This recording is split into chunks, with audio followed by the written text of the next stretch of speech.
Welcome back, everyone. This is Akinar here with more Expedition 33.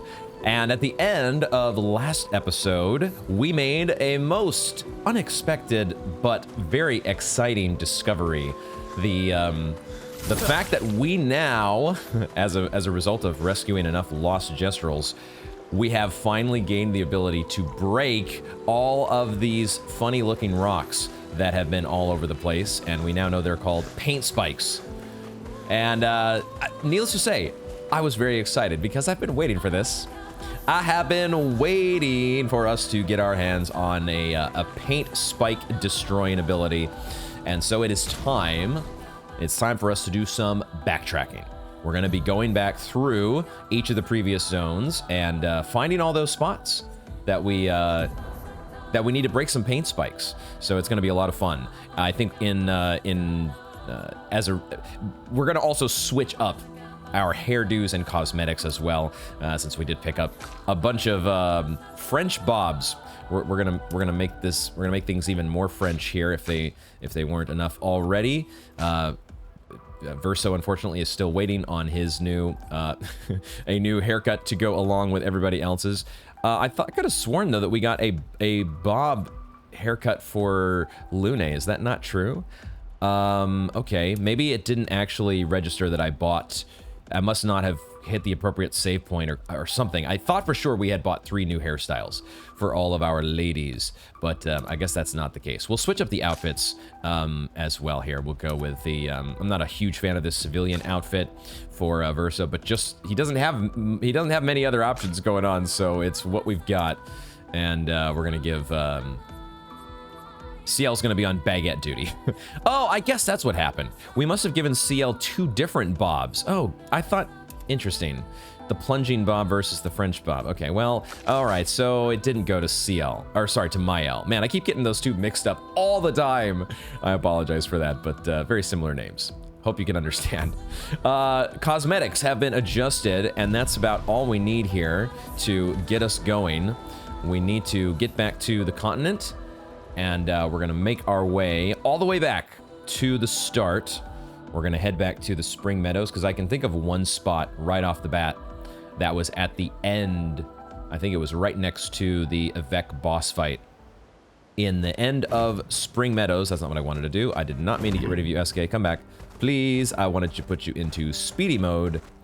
And so I am going to head across the continent here.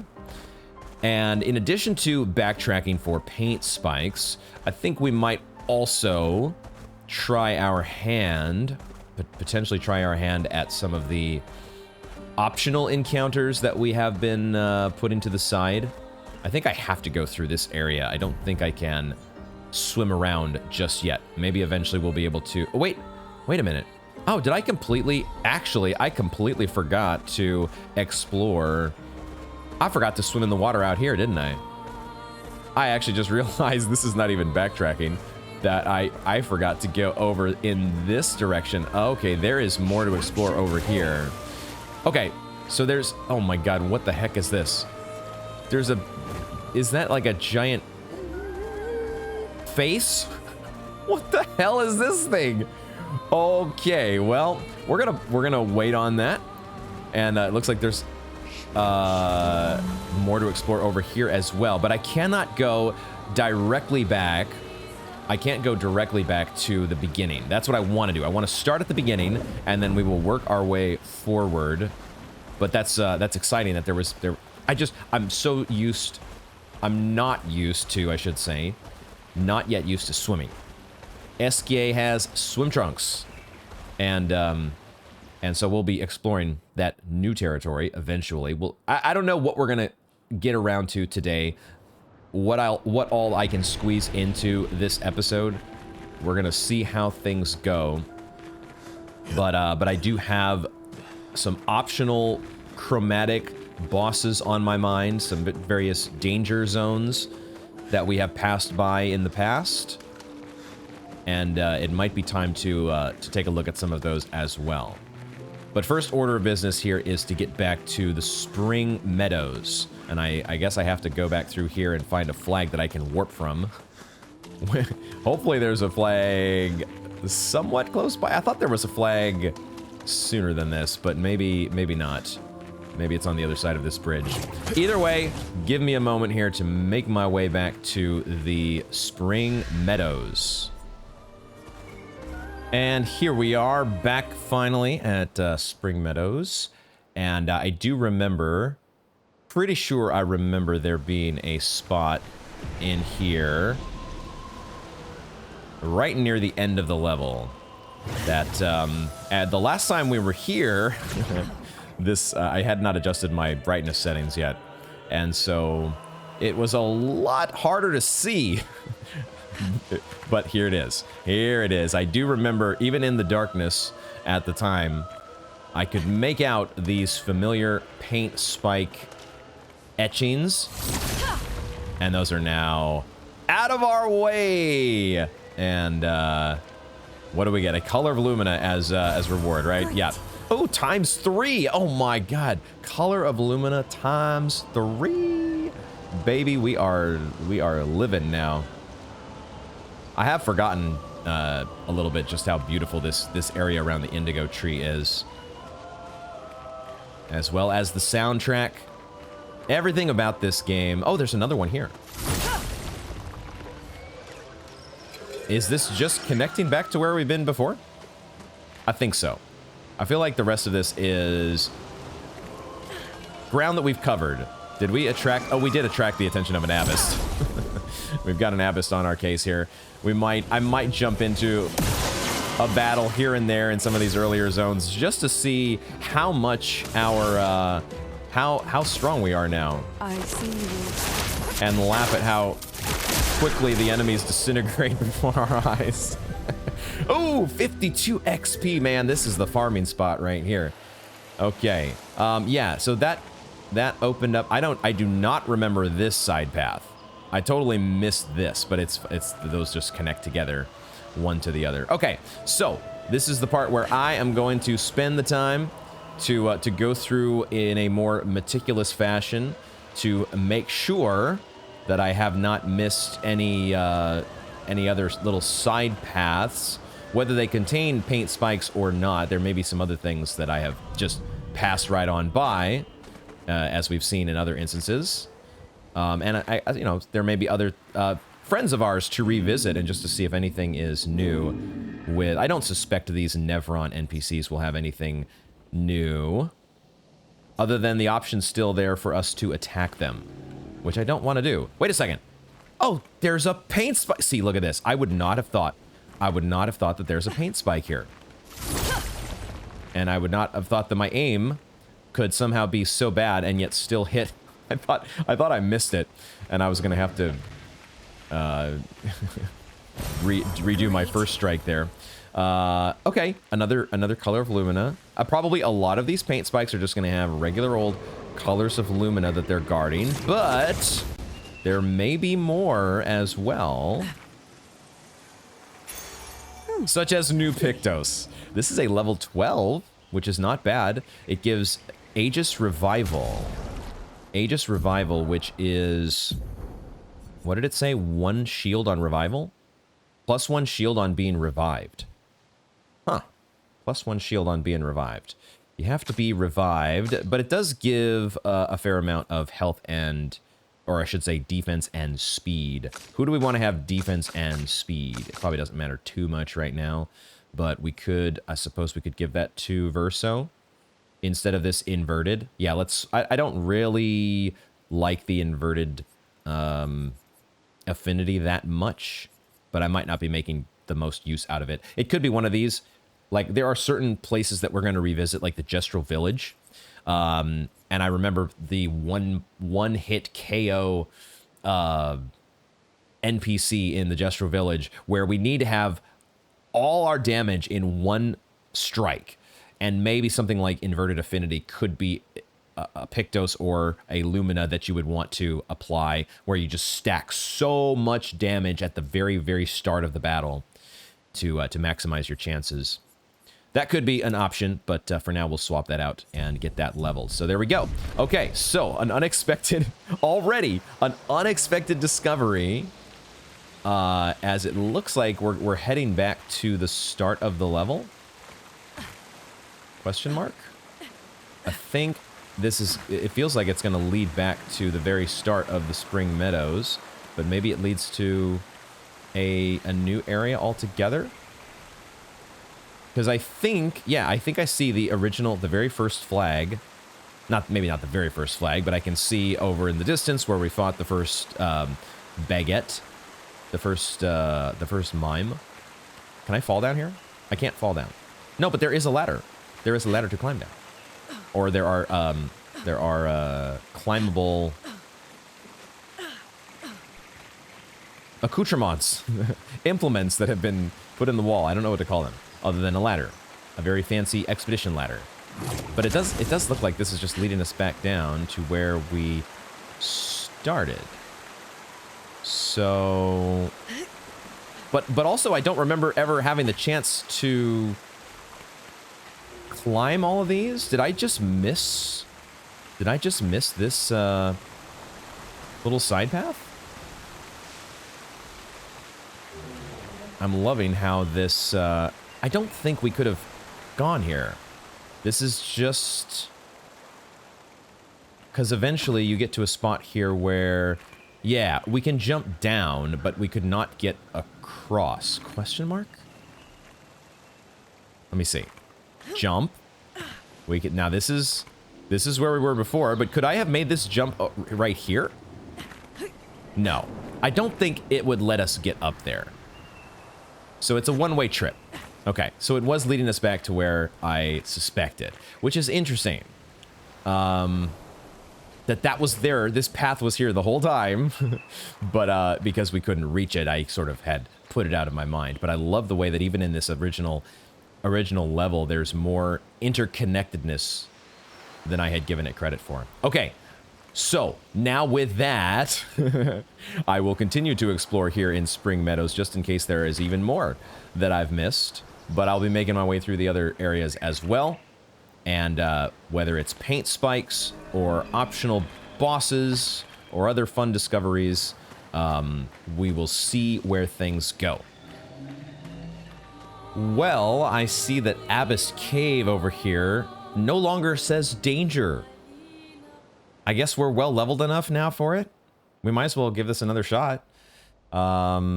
It does look like maybe that the game gives you some feedback. At least if it's a zone that you can enter, it gives you some sort of an indication as to how, well, how dangerous it is. So, now it's no longer dangerous? Look out. I forgot how that spell worked. I went parried so early. But we have shields, which is nice. How much does our... This is not a weak spot, right? Did I ever try this before? That apparently is a weak spot. He's resistant to it, but it still did a fair amount of damage. Okay. Well, let's see how Berserk Slash does. I've got this. Not bad. Chromis Abyss attacks Lune. Okay, I feel like I could definitely parry that if I was close, I think. A little bit late. We're doing reasonable damage, though. We're not... It feels actually like a fair fight. It doesn't feel like we're just rolling over it, but we're also not getting raffle stomped. Or, I mean, we have shields. That's part of what's... We'll see how much damage those attacks actually do to us once these shields wear off. But we'll go ahead and do the normal rotation for CL. It is resistant to dark damage, so we'll see how this goes. I might have to think about switching out CL for Mael. But let's not do that just yet. Should we try... What should we try here? Just see... Get some immolation going. Let's do that. Feel the burn. Oh, it is... I mean... Take cover. Too early. Lune is not a damage dealer. The way I've spec'd her, her damage is going to be a little bit on the lower end of things. So I shouldn't expect to have immolation. Also, it's her starter spell. There we go. There we go. Got some parries going. Nice, nice, nice. Okay, we can do this. We can get this done. This is definitely doable. I would like to be able to unleash a Dark Wave at some point, but maybe I should just attack in order to do that. But I could also just do Twilight Slash after a couple free aims here. Also, this thing is... Wait, it does say weak to dark. Oh, it's Focus Foretell that does physical damage. So that's actually good for us to have Ciel in here because most of her attacks it's actually weak against. Okay. I misunderstood because I forgot how Focus Foretell works. Okay, that's good. Good. We can get this done, I think. I think what I actually do is I just do some Earth Rising to build up some Earth Stains. And then we look to unleash Typhoon at some point. Let's do that. Let's build up some Earth Stains. Or should I build up Light Stains? Because I can do... Maybe that's what I do. I can do Healing Light, which is basically going to give me 2 Earth Stains for the price of 1. It just doesn't do anything. That's the only small issue, is that it doesn't do anything. But it does give her Light Stains. And that will allow her to... Okay, well, shields are finally gone. So that's a thing. But yeah, giving her Light Stains is good, because then she can unleash Typhoon when the time comes. When the time is right. We're at B, Perfection, so now feels like an okay time to do Blitz, I guess. We could do Blitz and then just attack. That feels okay. Let's go faster. It's not the best. It's not the best use of Versos. Maybe we could use a tint on him. Actually, maybe we use an energy tint to give him a bunch of AP. That feels okay. Let's do it that way. Incoming. That one I was ready for. Now that I remember what the Abyss spells look like, those are actually.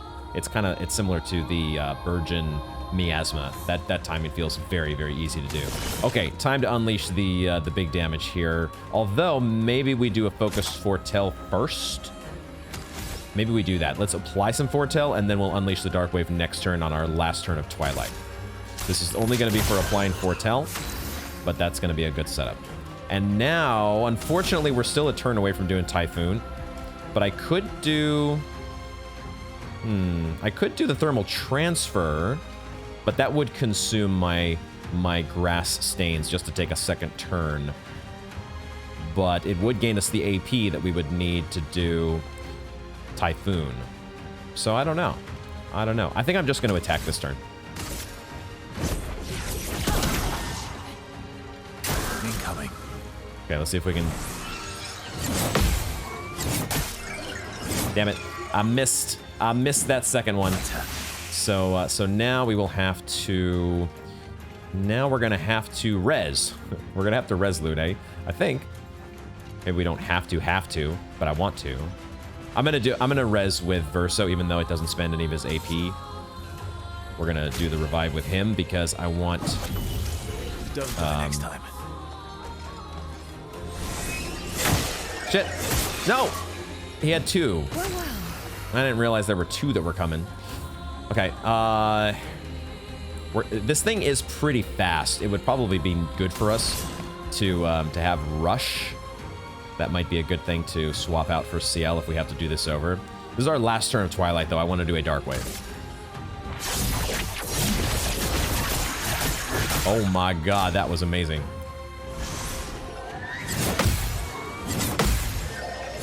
Yes, there we go. Now we've got the timing on that. Awesome. This thing is close to being broken. So Lune is going to do a Typhoon, and then Verso, I think, is going to do the Perfect Break. I like it. And Typhoon should now get 5 turns instead of 3. So this is going to be what Lune is doing from here on out. We'll see how much damage this does.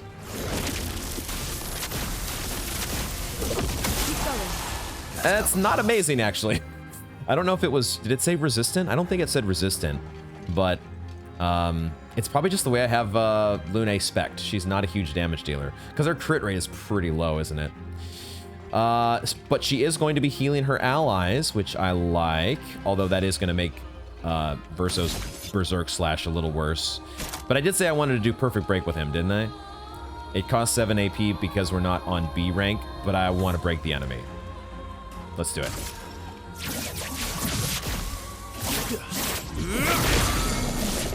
Get broken, dork. Zoom in. Skip that turn. And now we just go back into the similar rotation for CL. Here's your card. Get ready.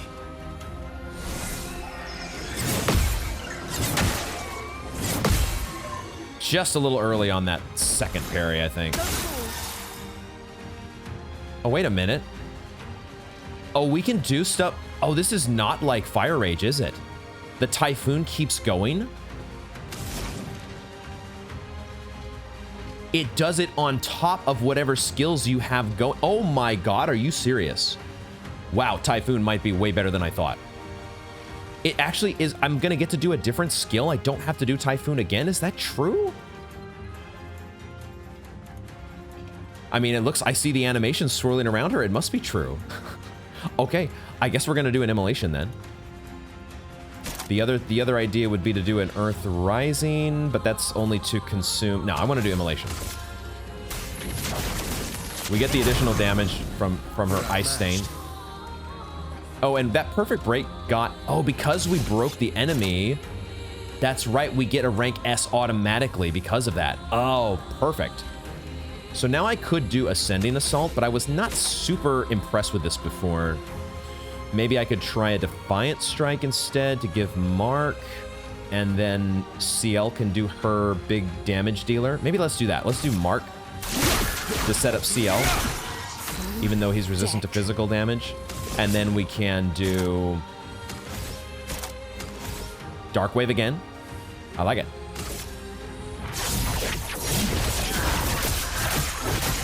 Awesome. Oh well.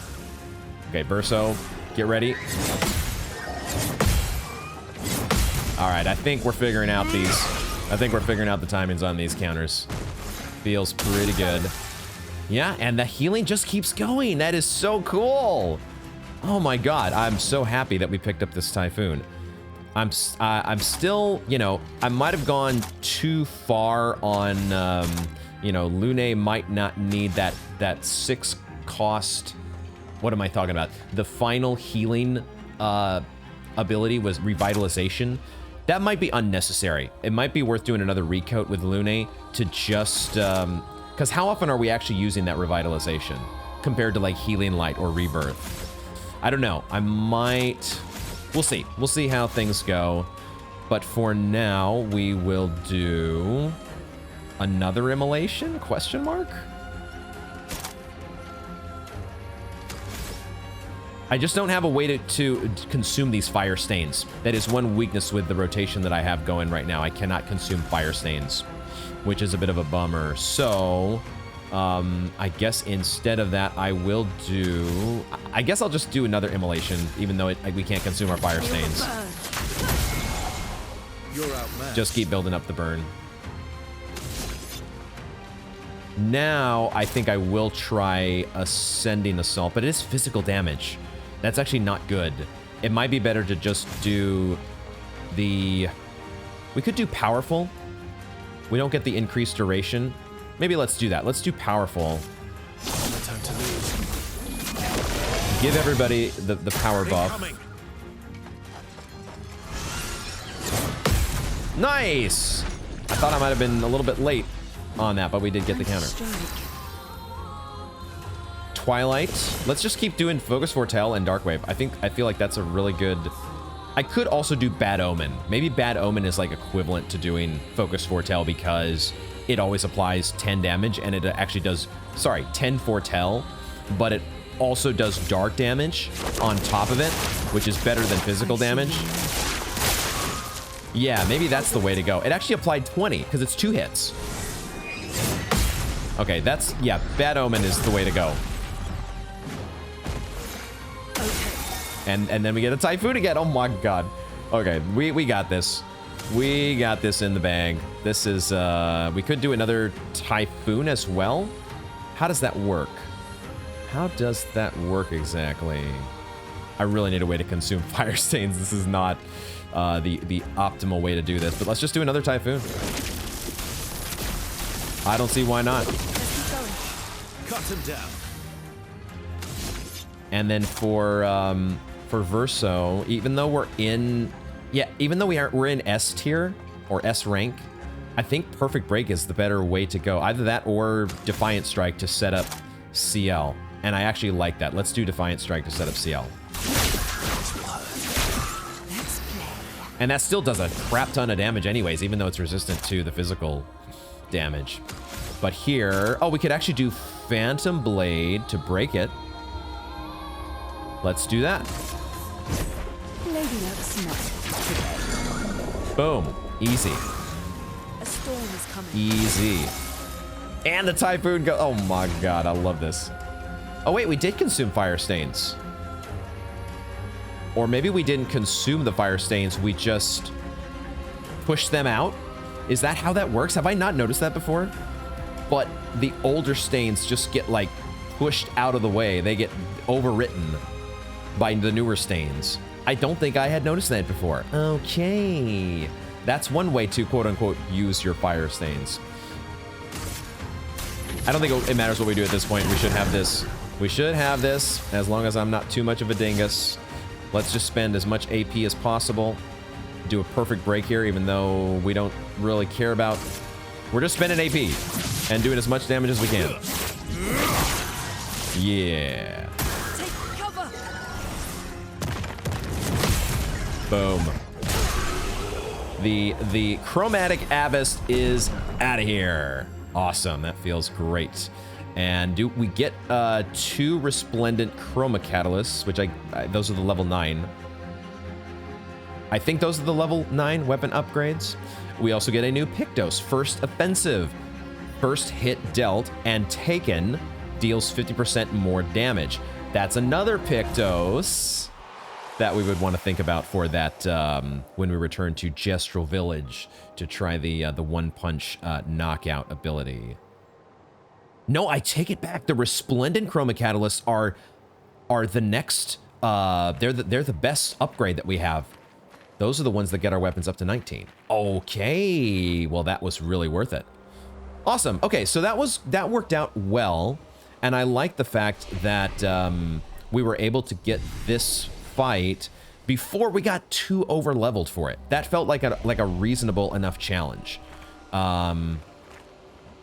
Unlike the Chromatic Lancelier or whatever that was back in Spring Meadows, by the time that I got back to that fight, we just kind of like two-shot it. It was so weak, which I'm finding, I was kind of wondering if that was going to be the pattern that we had with so many of these chromatic fights, where we come across them the first time and we just, they wipe the floor with us. And then by the time we finally get back to them, it's too late and we're so over leveled that it's not even a fair fight. But fortunately, that was not the case here.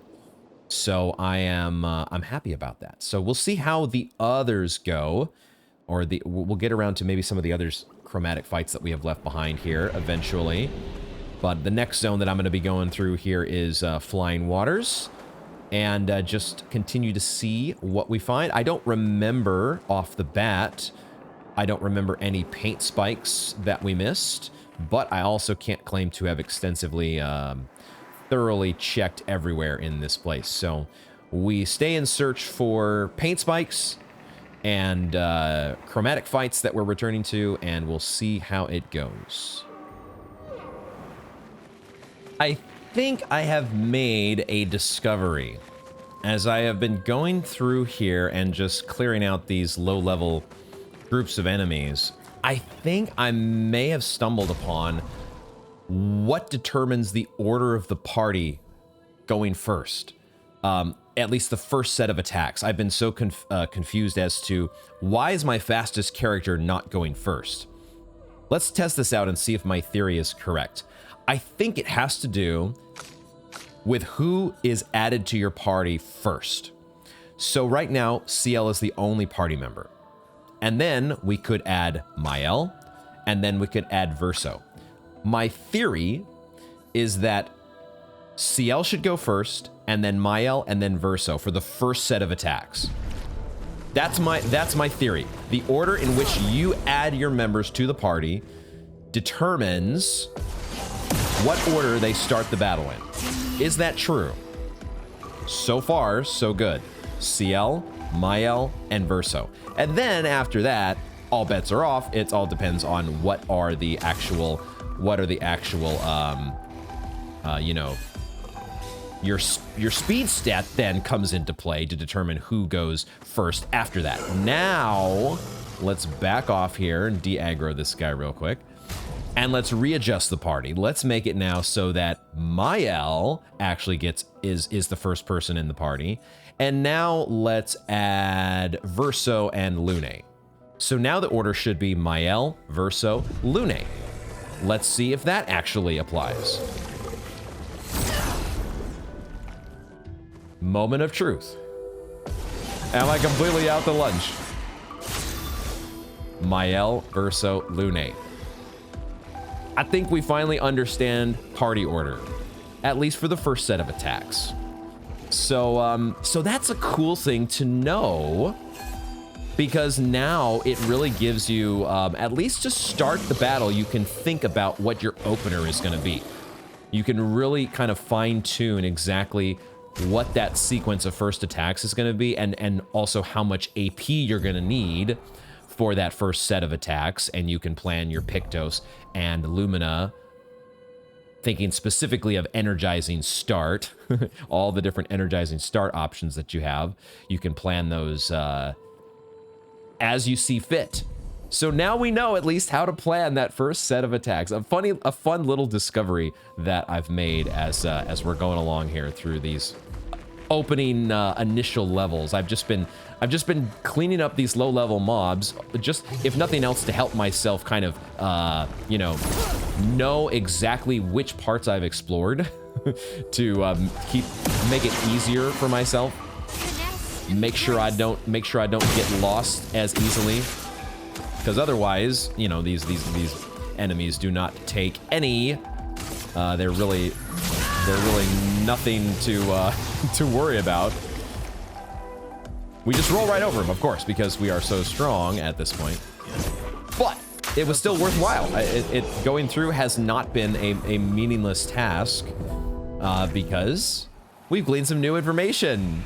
At the very least, whether it may not be the most useful information in the world, but it at least solves one mystery in my mind, which I have wondered about for quite some time. So good to know. All right, we have another paint spike up here next to the big Brawler. I totally would not have remembered this one. We'll get this guy out of the way. Get this guy out of here real quick. These guys are a little bit more of a handful because they do have the shields that you got to work through here, but it's still pretty quick and easy task to get them done with. They just don't completely die in one hit to Bad Omen like pretty much every other enemy that we've gone up against here in the early stages.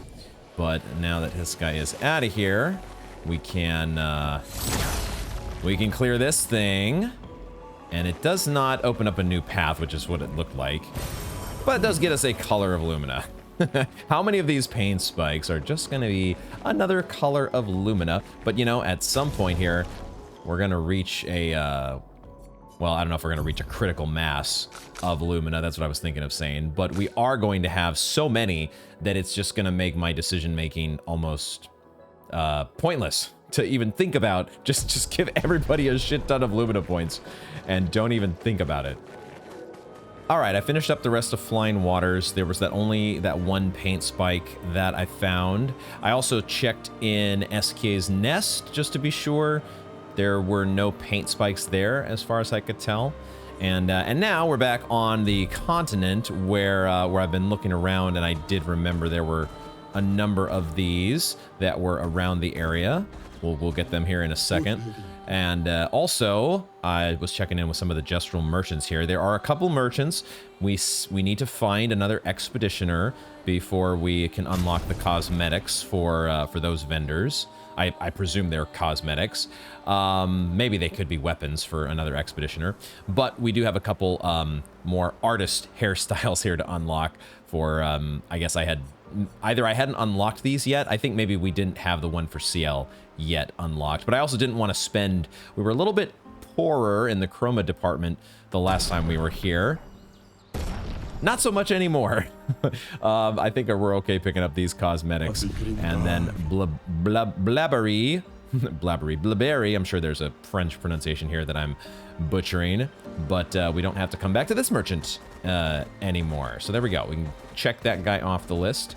And we can start going down and opening up these guys.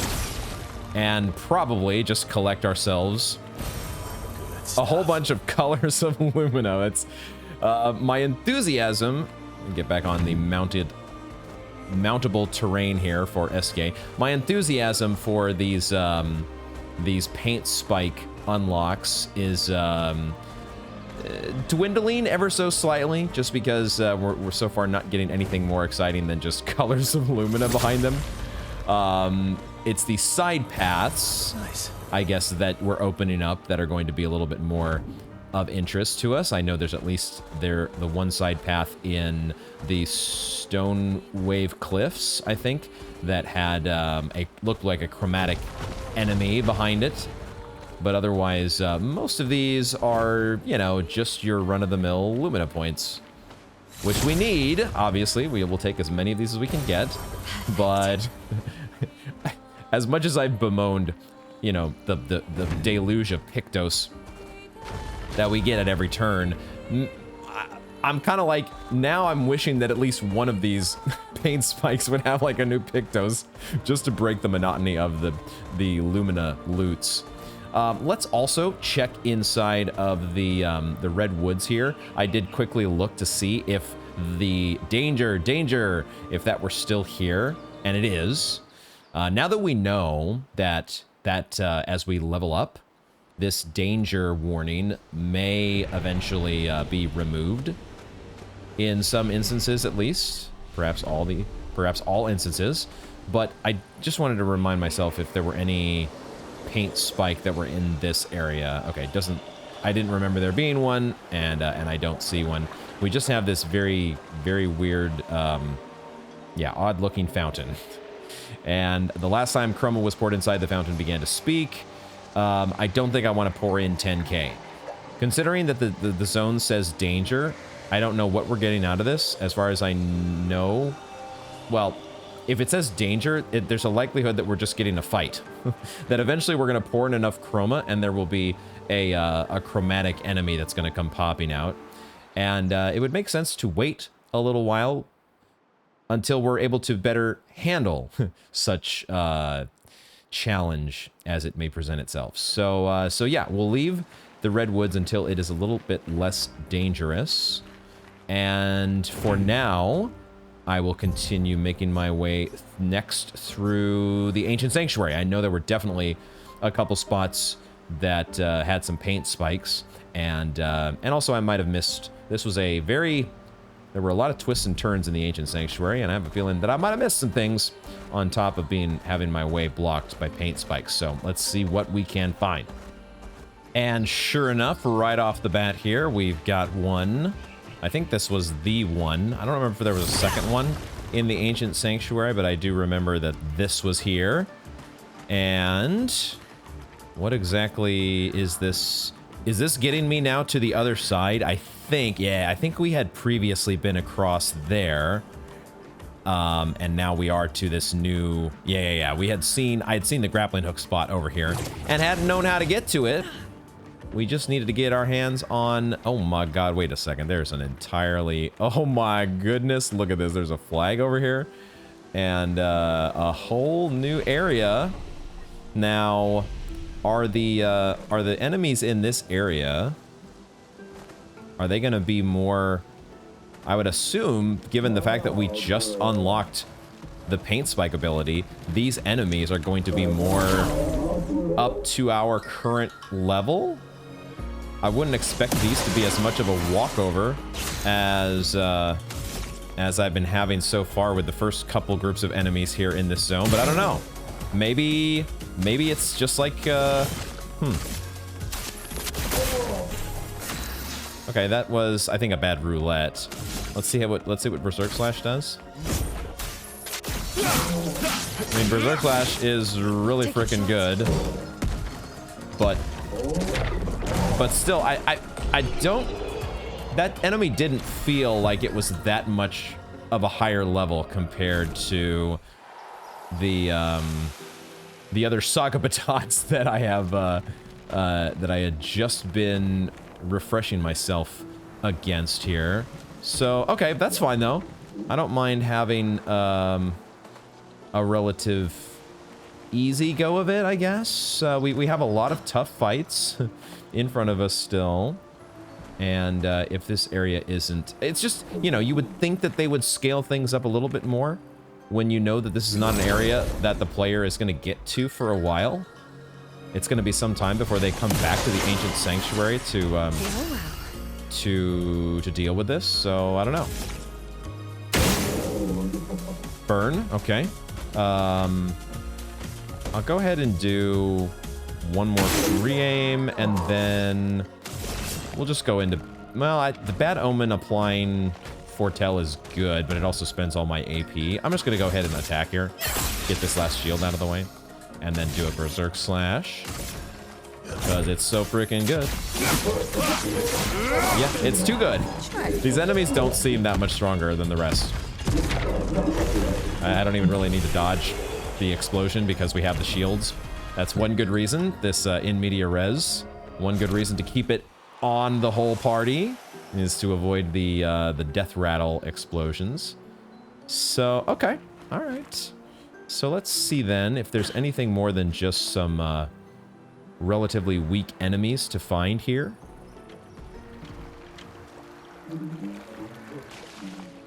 It is a very wide open area, and so we'll make sure, try to be sure to cover all the ground. We got the flag already, I think, and then over here, there is an item. Nice. There is a Resplendent Chroma Catalyst here. So the item pickup at least is more on par with what you would expect for where we're at in the game. That's good. That's good. I was like, here's another Color of Lumina. No, not so fast. I like that. I think I see another item down here. There's our Color of Lumina. Can't go too long without having a Color of Lumina. It's a loot. We'll go ahead and get rid of this guy as well, because he's stalking us. And it doesn't take that much time to remove these fairly weak threats. They are outmatched indeed. It's just where we're at now. It's just where we're at. I did try to dodge there, for the record, but it wasn't a good dodge. Maybe I should have played it off and just said, you know, I felt lazy there, and I have shields. Why do I even need to go through, expend the energy, the mental energy on trying to time a dodge that doesn't even matter? I wonder if this, though, is where the Jestrals come to be reborn. I don't know if there was more than one of these spots. I felt like I remember them saying that there was a main... Oh, there's an item down there. That there was a main place where they would go for rebirth. But maybe I am misremembering that. A new Pictos, Piercing Shot. A lot of health and crit rate on that, and it gives 25%. Did it say 25%? We can go ahead and swap out. First offensive has been leveled, so let's swap out that for Piercing Shot. And that's a lot of crit, man. That is so nice, actually. Maybe I will give that to... Maybe I can give that to Lune, actually. For now, we're just leveling it, so it doesn't matter. I'm not going to worry about min-maxing the stats and everything, but that's so much health. And crit rate. That's an awesome one. The effect, though, is 25% increased free aim damage, and free aim shots ignore shields. Okay. So then, that might be a bad thing in some cases, because I feel like a lot of times I'm just removing shields with free aims. That's the only reason that I'm even spending time doing free aiming. But it looks like they are trying to give you some tools to allow for a more free aim-centric build, depending on the character. We know there's a weapon for Lune that gives you more... Oh, I see how we're supposed to get up here. It gives you more... I don't remember what it does, but it was a more free aim-oriented weapon that allowed for more stains or something, more stain generation. I think the way we're getting, though, to this guy is by... Yeah, we're by jumping across these platforms here. That's how we get to this guy. Alright, let's get you out of here and then see what's on this platform.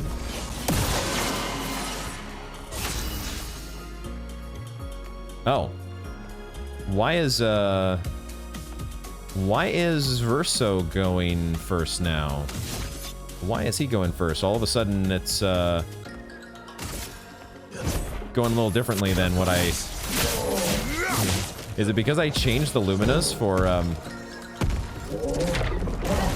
Did I change the Luminas for CL and therefore she's no longer going first? Let me try this again. Let's take away Verso and let's bring back Verso and Mael and see if CL goes back to being first. I gotta keep testing out my theory here. There's some chroma up here. Well, that will 6,500 chroma that we basically replaced what we just spent on hairdos for the ladies. Okay, can't make that jump back, but now we can go around this way. And then I think we've almost finished, because I feel like this is the last guy. I think this is the last one, the last weakling to dispense with. Oh, now Verso's going first again. So something has changed. Uh-oh. Well, apparently my theory has been put to the test and found wanting. It doesn't seem to be just about who is put in your party in a particular order. Unfortunate, but also maybe not the most important thing in the world. Probably doesn't matter all that much. But I'll let you know, the perfectionist in me wants to know what, maybe the speed, maybe we took too much speed away from yeah, it could be some combination of speed plus party order that is being affected here. Because let's go ahead and do a, degagement. And then CL can finish things off. Here's your card. But it must be a speed thing, right?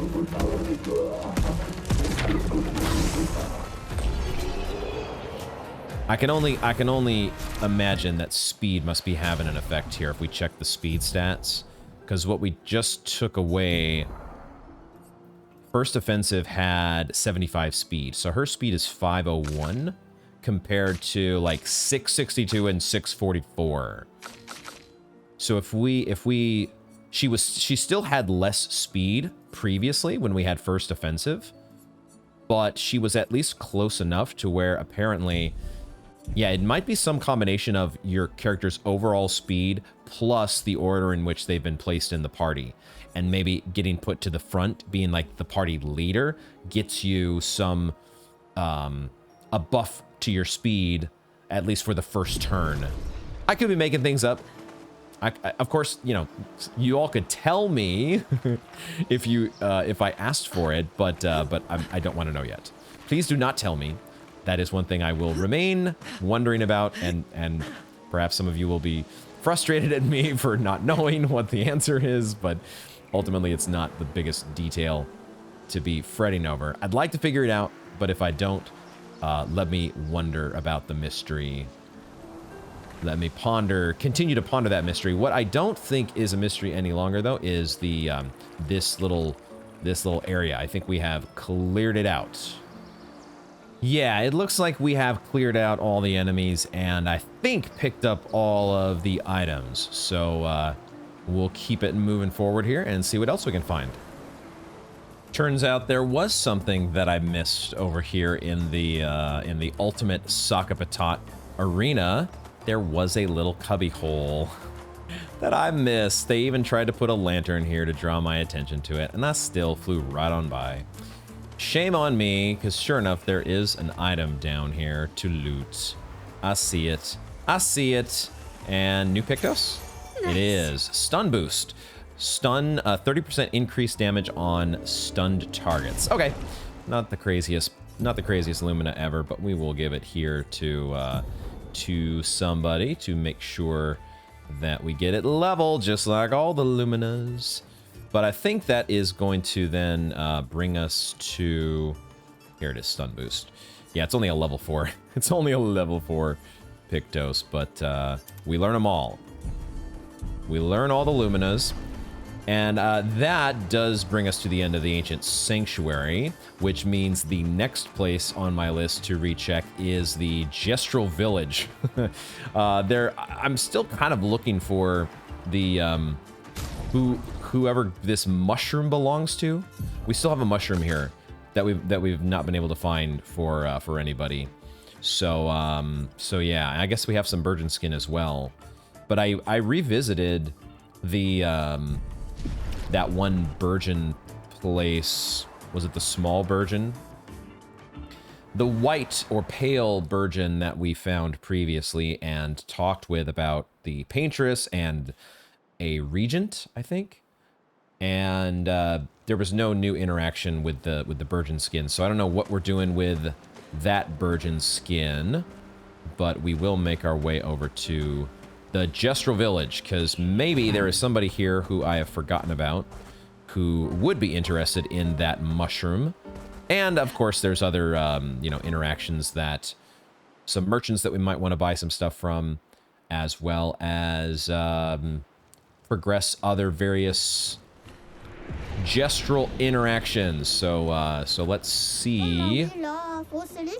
Time to train. Was this probably a lot of these interactions are going to be what we've seen before, but we'll go through them here and I'll see if I can find any new ones.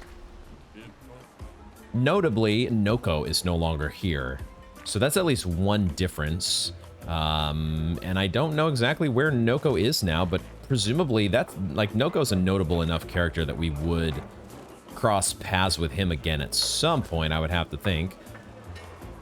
I think I found an interaction that I missed here in the bazaar. I don't know if we had talked to this guy or if he was even here before, but when I talked to him, he actually had a bunch of dialogue about this guy Moshi, who has been searching for like expedition journals. Apparently, maybe this is a new guy, because he showed us some of Moshi's writings talking about Verso, and how Verso had mentioned Lumierans, and how they were not a myth, which is like the counterpart of the, all of us expeditioners from Lumiere who have been talking about, oh, the Gestrals, they're not a myth. So playing off of that in a fun way, the opposite world viewpoint from the Gestrals.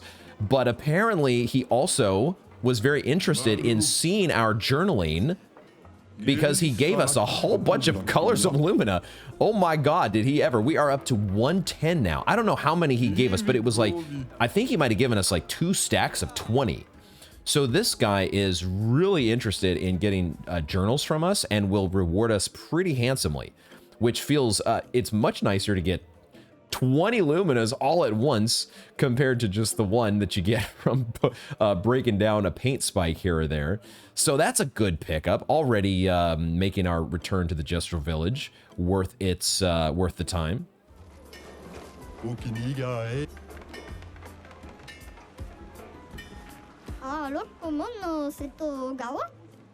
Oh, there is an interaction here. Where's the man with the metal arm? Karatom.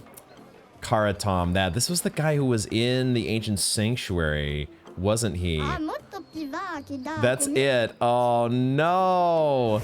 Now, do we actually get any different interactions if I switch characters? おーハニバンマ I don't. I have been given a nudge that the fading woman, was that her, the NPC that we couldn't talk to in the Forgotten Battlefield? I was given a nudge in the comments that apparently you might be able to switch to a different character and talk to her, which I wouldn't have thought of doing because it seems like every instance where I've tried to do that previously in the game, there's been no different interactions that we've got. So, but apparently in the case of the fading woman, that might be different. But at least one person in the Gestural Village has noticed the unfortunate absence of our buddy Gustav. And apparently we do finally get an upgrade. I was gonna say an upgraded outfit. Upgrade could be debated, but we do actually have, there's a vendor here that sells the Sakapatat outfit for our buddy Verso. And there's still a couple, options for finding an expeditioner. One more expeditioner at least to find somewhere out in the wild. Delcitra. All right, Delcitra has hooked us up with love me this job. Oh boy, Verso, I'm sure you've been just waiting for this. Waiting. Oh, wait a second. We also, I guess we don't just have the Verso outfit now. We have the expedition. We've added the armband. It's the exact same outfit, but he now does get, he's inherited Gustav's armband. Oh my god. Well, for the sake of running through Gestural Village, you've got to go through the Sakapatat initiation here. But it's good to know that we've got a new actual factual expedition outfit for our friend as well. But, my god, the Sakapatat outfit. Jesus. What a look. What a wardrobe option. We need some new haircuts for Verso. Where will we find those? We'll keep looking. We will keep searching. Maybe the Gestrals will have one. Who knows? Maybe it'll be hidden behind a paint spike. I think there's at least one more paint spike in here somewhere we gotta find, so we will keep looking. And I also forgot we had the other merchant over here who had something to come back for. Alex Cyclo. And it is another Sakapatat outfit, as if we didn't have enough of these already. CL gets one. Mael is for whatever reason, she's missing out on some of the fun here. We've got the baguettes, we've got the Sakapatats, but Mael doesn't, at least so far, we haven't found an option for her to go along with those. She somehow has purchased her Sakapatat exemption, I suppose. So I have now gone through the entirety of the village with the exception of a couple spots here. Basically, I've been just talking to everybody again to make sure I didn't miss anything or there were any other new interactions besides the ones that we found already. And as well, I was looking for paint spikes. So basically, I didn't find much of anything except for a couple spots. If I can remember, here it is over here. There are 2 paint spikes from what I could find. Maybe I missed more than that, but there is one over here. Let's open that up.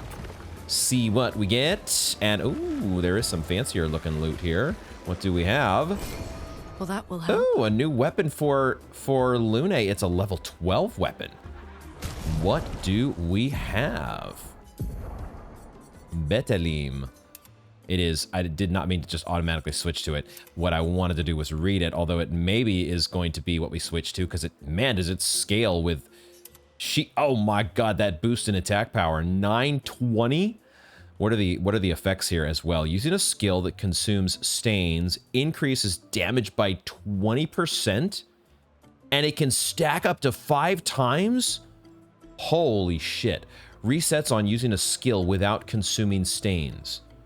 Resets on using a skill that does... Oh, you have to continually consume stains. Still, though, a 20% damage boost when you do consume stains.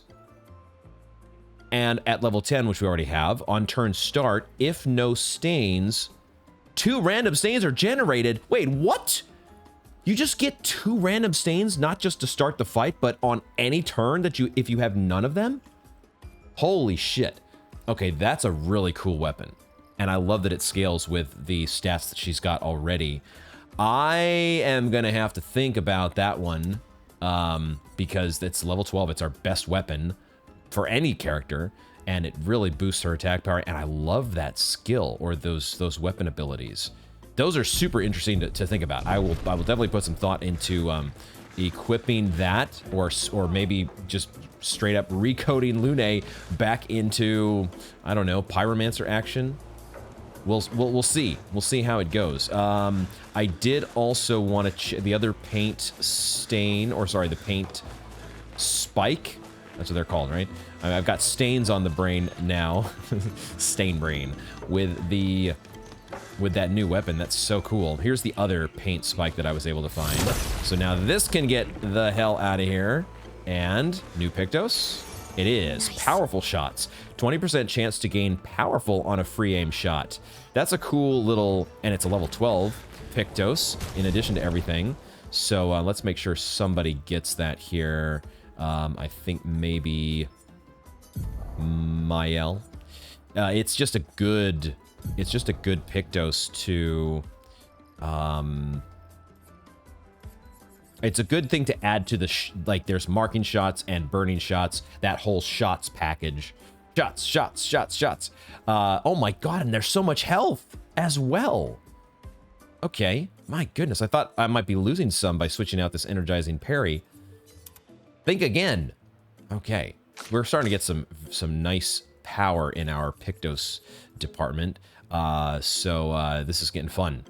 So then the other items here, as I was going around, we just passed by the one guy who was sleeping before. I don't know if we're going to be able to wake him up. Because I hadn't tried to talk to him yet. I don't think we're supposed to give him the mushroom. I think he's right over here, if I remember correctly. This guy. Victorifo, that's right. Sleep. And he doesn't react. How are we supposed to get this guy out of the way? How do we do? I can try talking with a different character, but they all get the same reaction. So we need something to wake the guy up. Probably just a quest item, right? That we just haven't looted yet. And it has nothing to do with mushrooms. I still did not find anybody here at the village that wants anything to do with mushrooms. I could have sworn there was somebody that I had passed by previous to the village somewhere along the way that I had found who was interested in mushrooms, but I still don't remember. I might have to take the nudge that was left. There was a nudge left by somebody on one of the previous videos, which I may look at eventually. I also missed this item. There was just an item sitting over here, and I just ran on by it. Another colored Lumina. Oh, Bob, been missing out this whole time. Okay, dokie. So, I think that wraps up basically the new business in the Justral Village.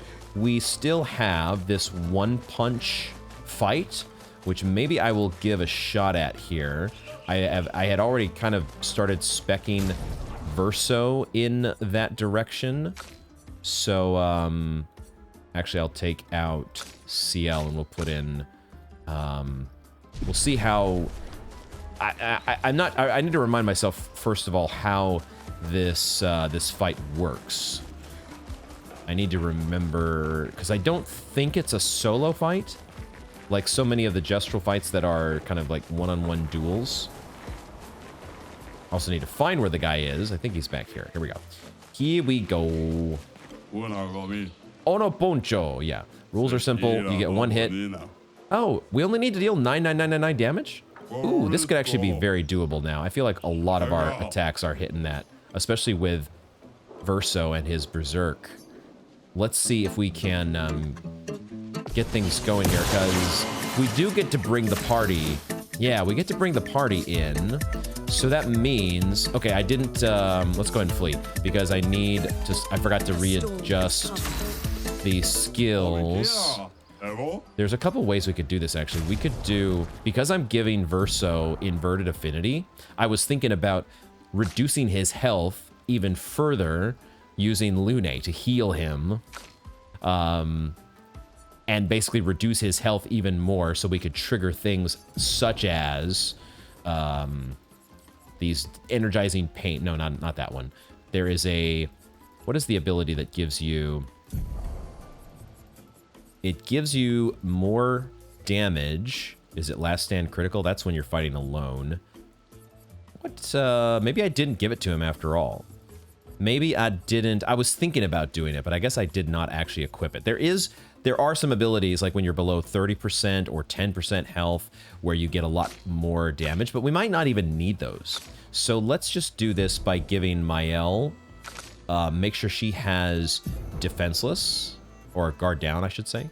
Yeah, Guard Down, because that should do what we want without dealing any damage to the guy, and then maybe we could just hit him with the Berserk and see how big of a hit we can get from Verso. Let's just see how this works out, and we get to listen to this awesome banger of a track once again, which I have forgotten about. God, how good this is. Okay, Defenseless, please. Guard Down. Defenseless down. Yeah. And then I can just give a whole bunch of AP, but I don't think he's going to need it. Why does Verso look like this? Why exactly? Is that some weird... I don't quite understand why he has this super odd look, as though he just got, I don't know, he just got like a giant like this giant dust cloud that he went through. He's been walking through the desert for who knows how long. It's so strange. I don't understand it. Berserk Slash. Oh, okay. The problem here... The problem is... Okay, there's another thing we can do. I think we can get this because Verso, he already has Powerful. So we need to give him Powerful and Defenseless, and I think we get this. I forgot that Berserk Slash has 3 separate hits, but our first one almost did 10k, which feels like the cap. Don't tell me for sure, but I haven't seen us do any damage over 10k. It seems like the game is just designed where that's your damage cap. So this is actually going to be very helpful to give him a bunch of AP, because now he can use Powerful.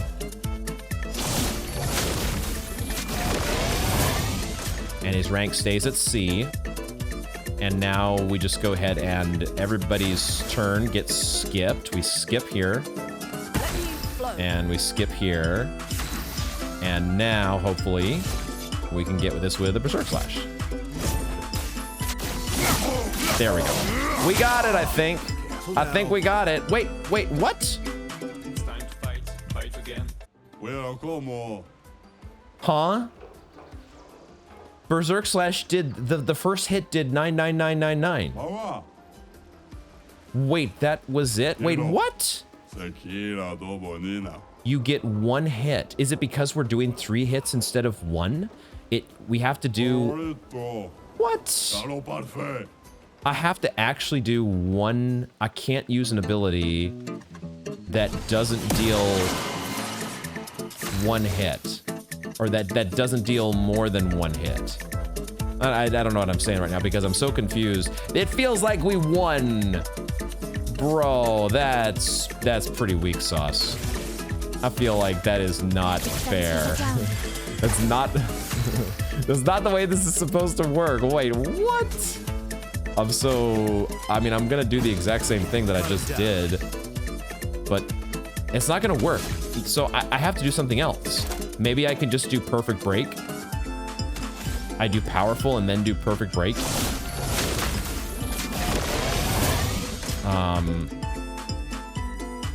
Like, I guess. We'll see how much damage that does. Because I feel like it does a very high light damage. And it's just not gonna get... No, we can afford it. Let's try it and see. There we go. Let's dance. There we go. Okay. All right. So we didn't have to use Berserk Slash. We're just well enough leveled now. We're hitting that damage cap. It does. You do have to hit exactly 9999. Okay. Cool. And Cat Jam. You got it, champion. Here from my personal collection. Oh, ask and ye shall receive.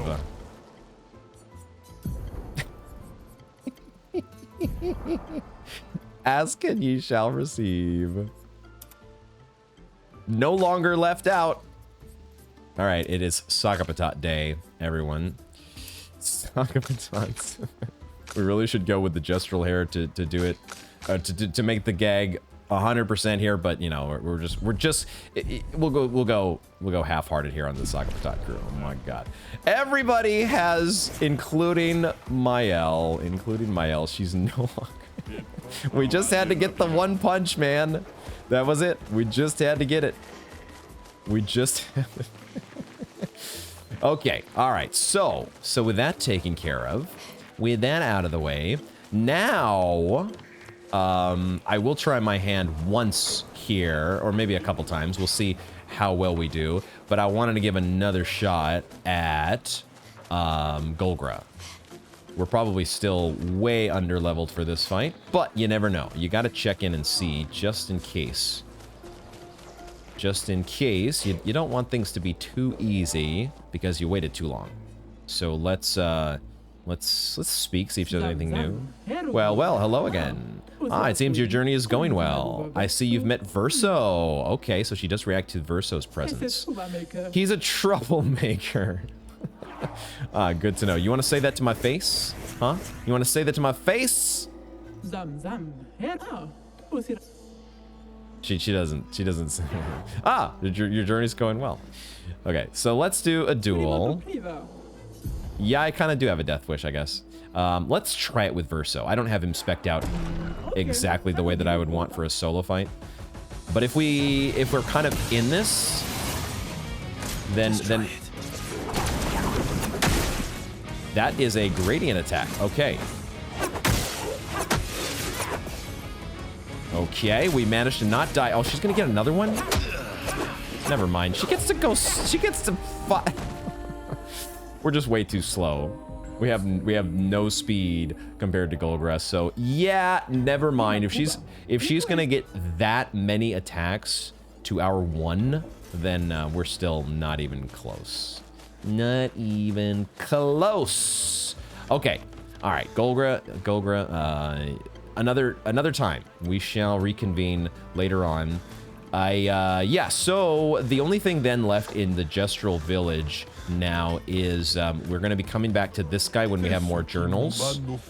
Yeah, we need 7 more to get, I guess, a whole bunch more colors of Lumina, which is insane. Now, how many we have now? We can give so many Lumina points, and I will think about, we'll definitely be thinking about that. But we do have a couple other vendors here eventually that we can buy more. I guess I could buy these colors of Lumina. Let me do that, actually, because this is something we will actually use. I will buy the colors of Lumina, just not the Chroma Catalysts. I don't know that we need to buy those. Or the Recoats, because we already have 13 of those. And we can even, like, those will even sometimes randomly drop from fights. So I think there was one other vendor somewhere around here, maybe this guy back here, who also had some stock. Yeah, there we go. Let's get his Lumina points as well. And then the rest, you know, we can think about coming back for Recoats later. So I think that concludes our business at the Gestural Village for now. And a couple of those lingering mysteries. It's really just the guy with the chroma behind him, and then eventually taking on Golgra to finish that duel. That's basically all we have left.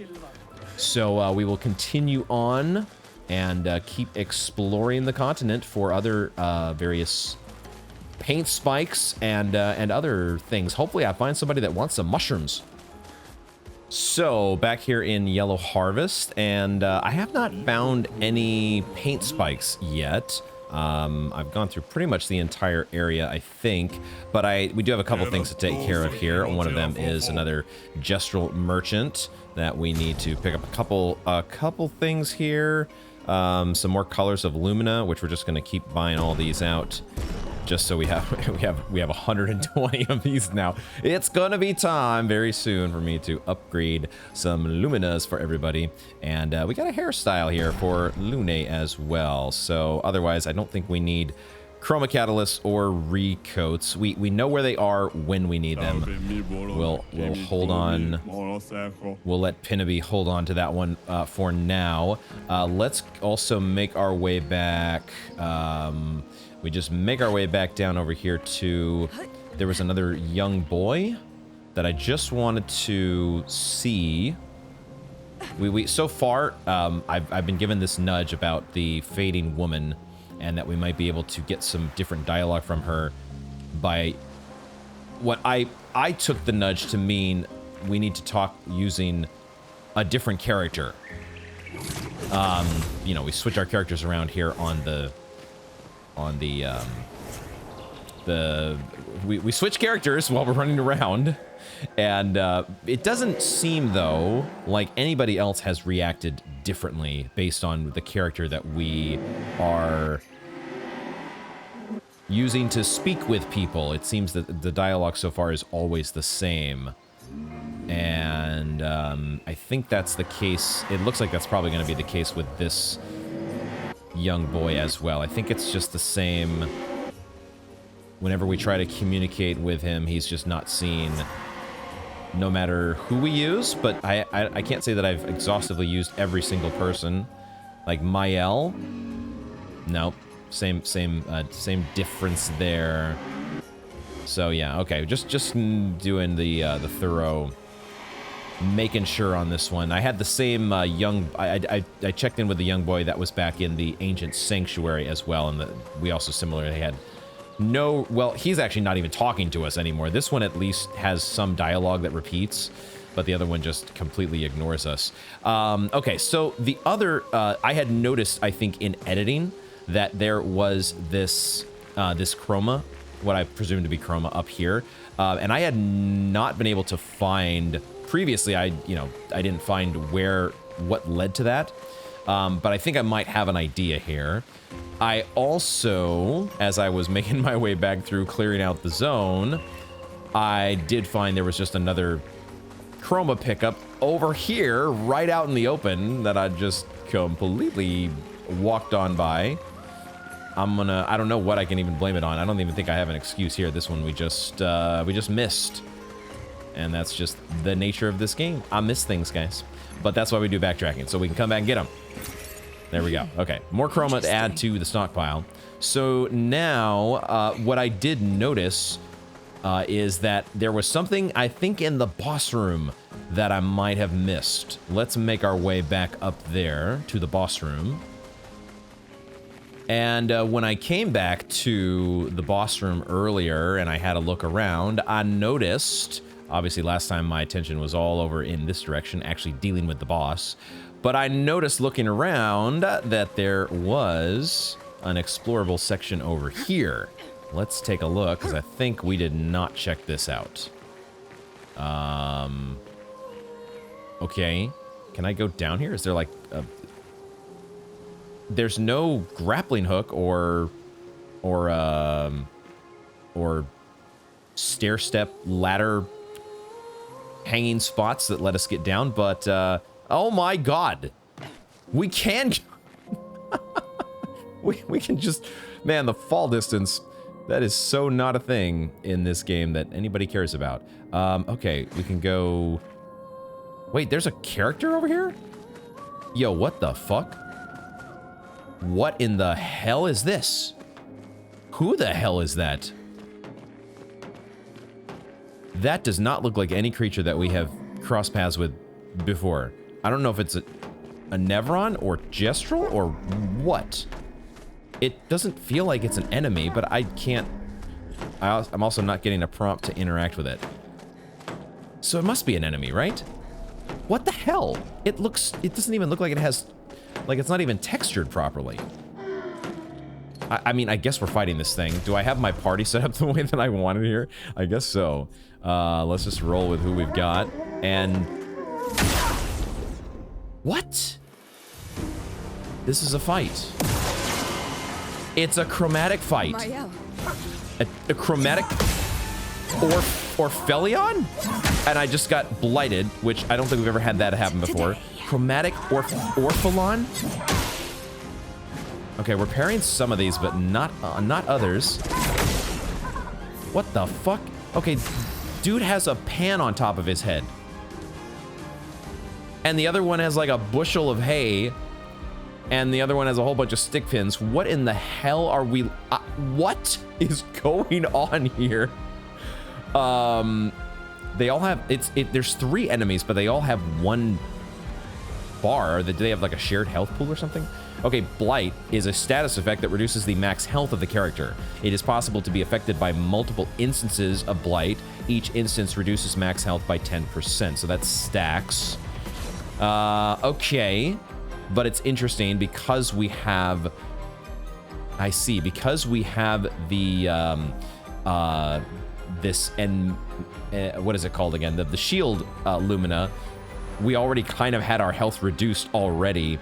So this was probably not that bad to have Blight. I don't know. I don't know yet. I think Lune is going to be doing some healing, though, soon enough. But in any case... Oh, we get to do guard down. Oh, yeah, because I do have the spec... Their defenses I do have this spec this way. Sustain them. So that's good. Maybe I just want to unleash... Well... I don't have the AP to do Typhoon yet, so I think I did apply, or I did bring in Crippling Tsunami, which maybe I should just lead with that. Slow everybody down. Let's do that. I guess the main guy, there's 2 ads, and then the boss. We'll see how tough they are. They're fairly tough, but not terribly overpowered. But this might be a fight that we can do. Do I want to do a Bad Omen here, or do we actually want to focus in on one particular enemy? I might be okay with doing Bad Omen. Let's just see if we can follow that up with a Dark Wave eventually. I don't know. It might be better to do a focused fire approach, but we'll see how things go. We'll see what happens. If I do a focus fire approach, then I guess we're focusing on the ads first. So Mael can only do focus fire, so we're gonna get her started on this guy over here. And now we'll see if we can parry any of these hammer attacks. That's a little early still on that one. Way too early on that one. And the Blight is stacking up. Okay, that spin attack, I'm so freaking early. Then I was late. Okay, we'll get it. We'll figure out the timing here at some point. Now we're gonna start getting some healing light. Oh, I'm just short on AP. Fuck. That's unfortunate. So I guess I am not doing that. I guess I'm using an energy tint then. I guess I'll use an energy tint on myself. And maybe I'll do Typhoon. We'll see what mood I'm in. We really haven't got hit by them yet. We've had our shields absorbing all the damage, so I don't know if it is even necessary, or if it's an emergency for us to heal here. Emergency? If there is urgency, is what I'm thinking. I guess I'll lead with a harvest. Yeah, we can do harvest. Oh, I forgot. We're gonna be doing the whole you know, getting all our AP back with CL. So we want to use a couple shots first, free aim shots, and spend all that AP so we get it all back up after the fact. Recoup all of that lost AP. Do we go into Swift Stride now? I think this is where we go Swift Stride. We have stacked up an okay amount. It's only 5 burn on the one guy. We could... Yeah, I'm gonna do a Swift Stride, especially because it gains us a little more AP, and we'll still be able to do either Combustion or Per Se if the following turn. Let's do the Swift Stride here. Chroma is flowing. Okay, and now maybe we go with a Typhoon, so we get, because that's right, that's why I got Typhoon, so I can get a bunch of damage to all the enemies as well as healing everybody. I just don't get the full 5 turns, but that's fine. It spends a lot of AP. Eternity of ice. Please Cool. survive. Late. Okay, that spin attack, we will get it. That late again, and Lune's down. Dang it. He's gonna attack with his spoon. Shit. All right. The Blight keeps stacking up. It's not necessarily... It's reducing our max health, which is not great. I mean, nothing is super great here. Because I want to be able to spend AP with CL when she's in Twilight, but I also need to revive my healer. So, but if I revive with Mael, she loses her Virtuose stance. So it's we're kind of screwed one way or the other. I think I'll use my revive tint with CL, I guess. I guess. Lune misses her turn, unfortunately. We'll go ahead and we'll unleash. Do we have any? We still have burn on this enemy here. I might try to apply one. I might try to get a mark. I think I want to try to apply a mark. There we go. That's what I was hoping for, because now I can unleash a Per Se, and we get as much maximal damage here. Okay. Just here.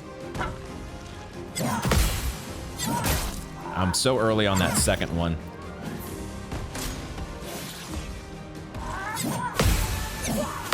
There we go. All right. That's the first time I'd seen that one, but we got a counter. Sweet. Ready to evade. Oh, let's go. Okay. All right. Couple counters back to back. A storm is coming. That feels amazing. Now, did I keep?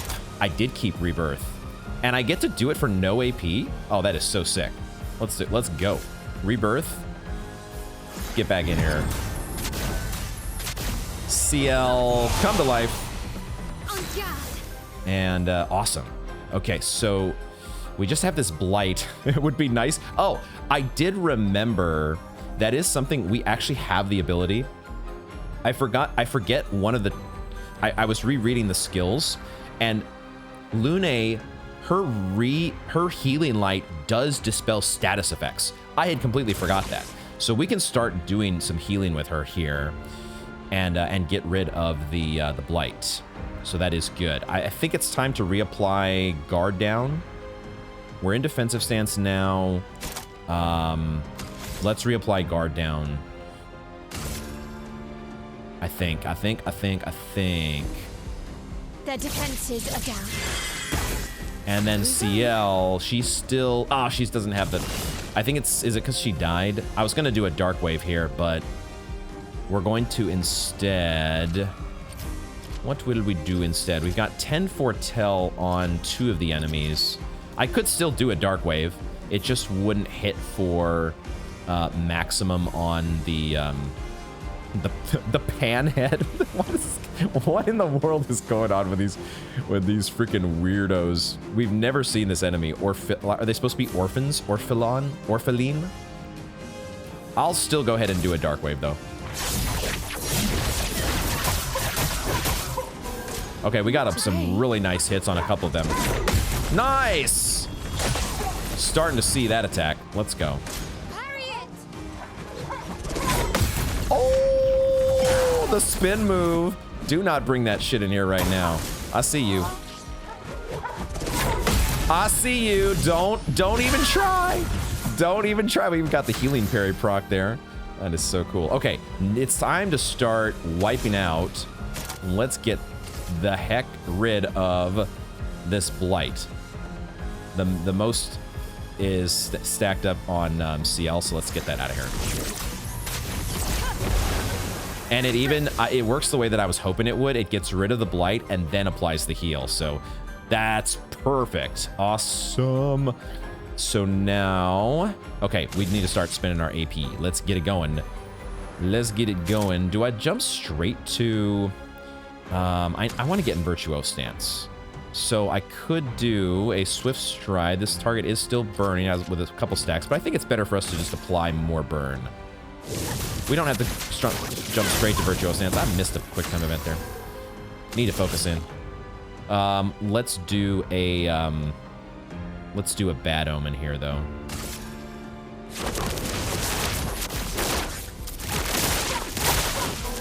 I'm waiting. Shit. I'm early. I'm so freaking early. So freaking early on those last two still. All right, well, we're gonna need to use get another revive for CL, but that's okay. We'll go into now we'll do Swift Stride. On fire. And do I have enough for a rebirth? I do, because I have a whole bunch of light stains. Awesome. Okay. A brilliant light. All right. Like a phoenix. Cool. Those nail attacks are fairly easy to read. Lune, attention. And we're really starting to get this spin attack. Getting that timing. Look out. Ready to go. Early on the last one. I'm ready. Okay. We'll get there eventually. We'll get there eventually. What do I do now, though? I think... Am I close to breaking any of them? Not really, unfortunately. I might still spend the Fleuret Fury just to get some really maximal damage and spend some AP in the process. Let's do that. Fury on this guy. Finesse and precision. Okay, not bad. Close to getting that guy out of here. So now CL has Twilight, and there are 10 stacks of Foretell on this guy. But I could still... No, I could do a Dark Wave. I could just do a Dark Wave. It's perfect, actually. Let's do it, because we get the increased damage now.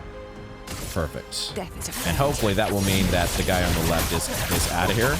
Let us. Yes. Okay, one ad down, and the boss is almost dead on his own anyways. Like, this is going fine. This is going perfectly fine. What I'd like to do... I want to do a healing light on who? I think Mael.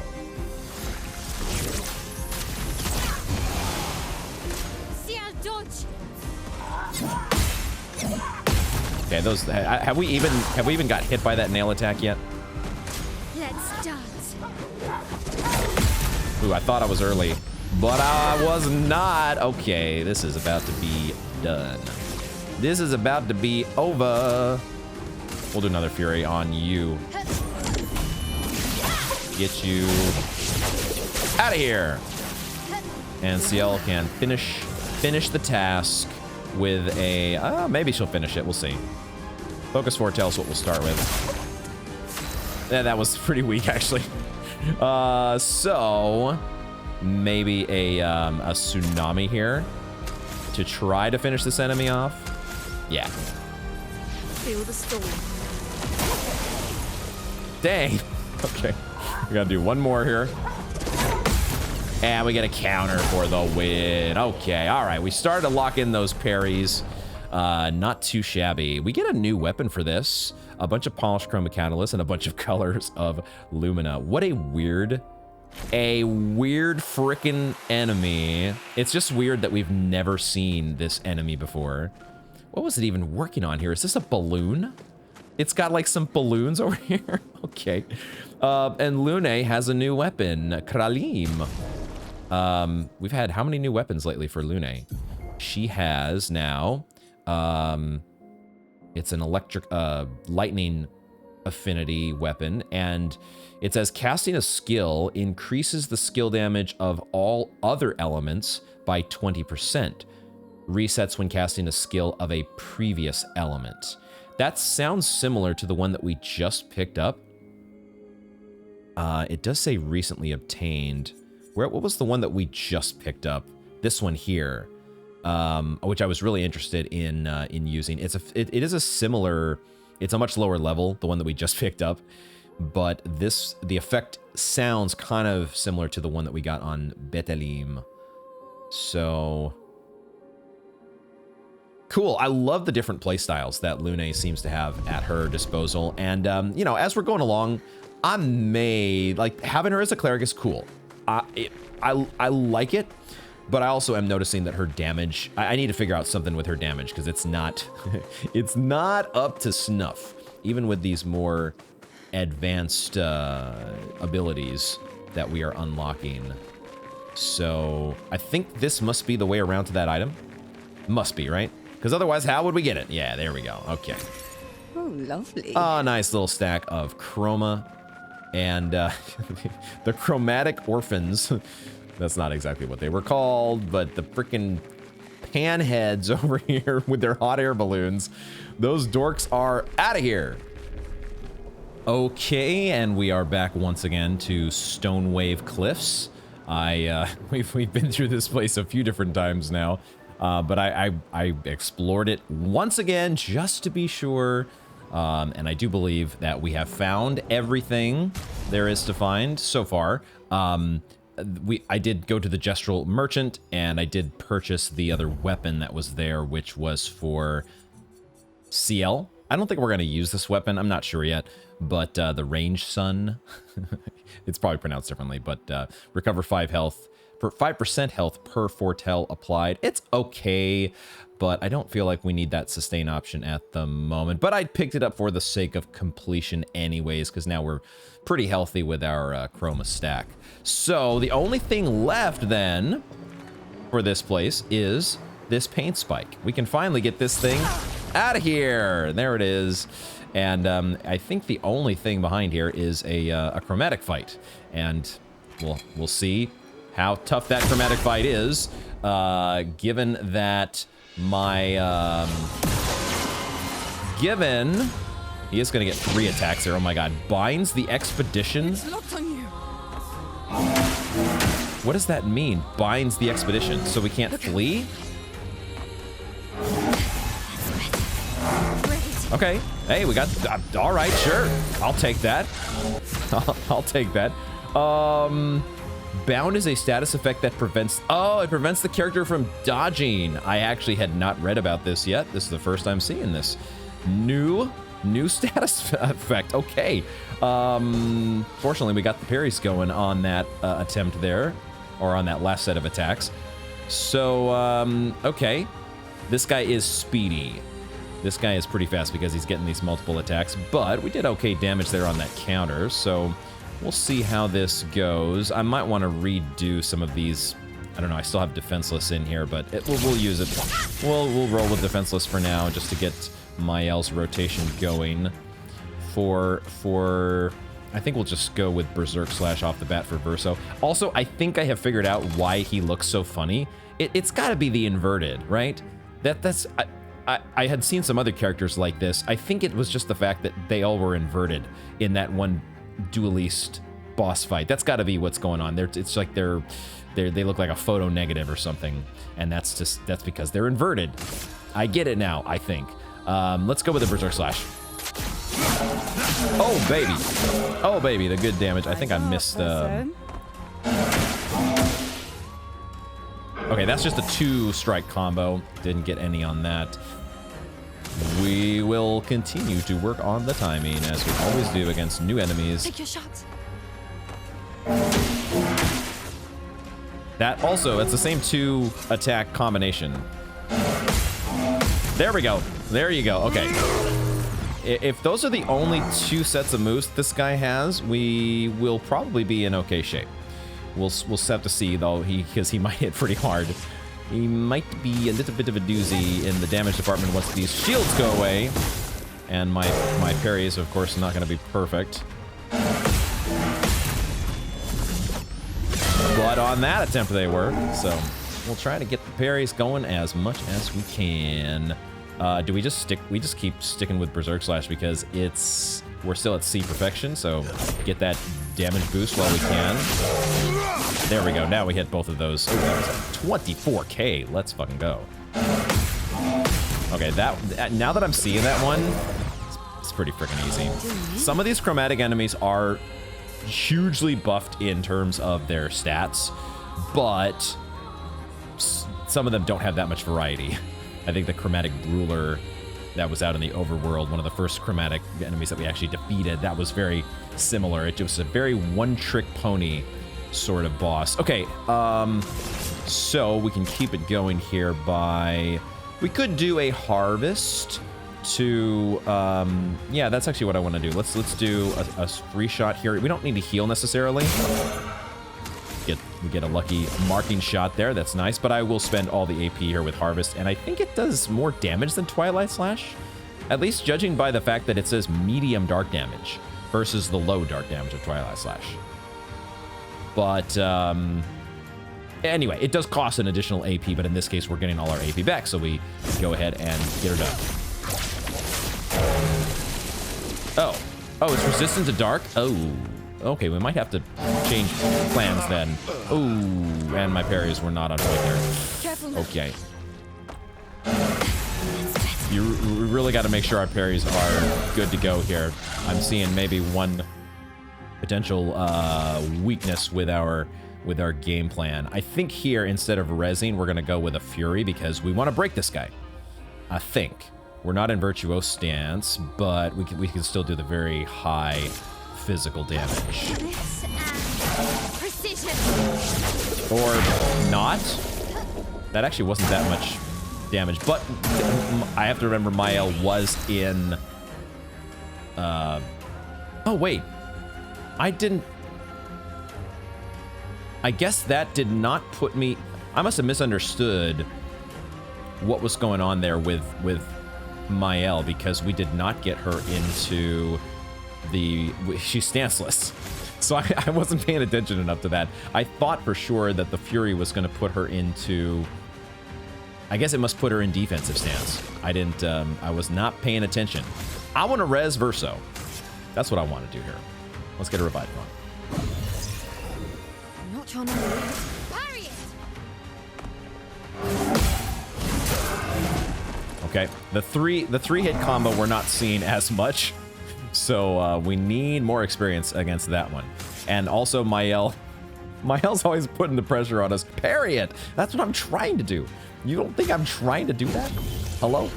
Did I die Oh my god, again? this... Did he... He just asked whether he died again. Did I die again? What the fuck? There we go. Oh my god, Verso is hilarious. CL incoming.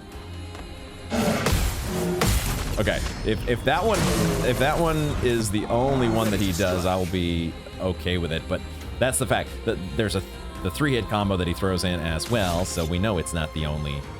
We know it's not the only attack. I've got this.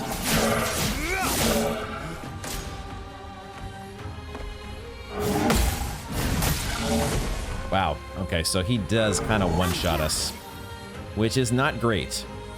So I'm spending a lot of revive tints here. We do have them. Revive tints are here. So we get to make use of them, and we have a lot of AP to spend, or CL. I just don't have any Foretell applied. So we'll do Focus Foretell. Doesn't seem... Why are we... He gains Powerful. I don't think he needed to gain Powerful. Man. Okay. He's starting to... He has so much speed. Okay, there we go. Cool. He gets so many attacks. And all of a sudden, are we getting weaker? Or is he getting stronger? Because it feels... Maybe I'm just getting some really bad roulettes, but it feels like we're doing less damage than we were. I could be tripping. I could be tripping. I need to stop dying here. I need to stop dying.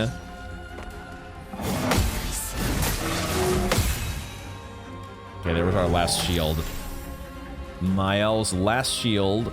Gone for good. We're going to be going into Twilight, so we want to be... I guess we could do Phantom Blade in this case. Yeah, that seems good. Or Dark Wave. We could do Dark Wave.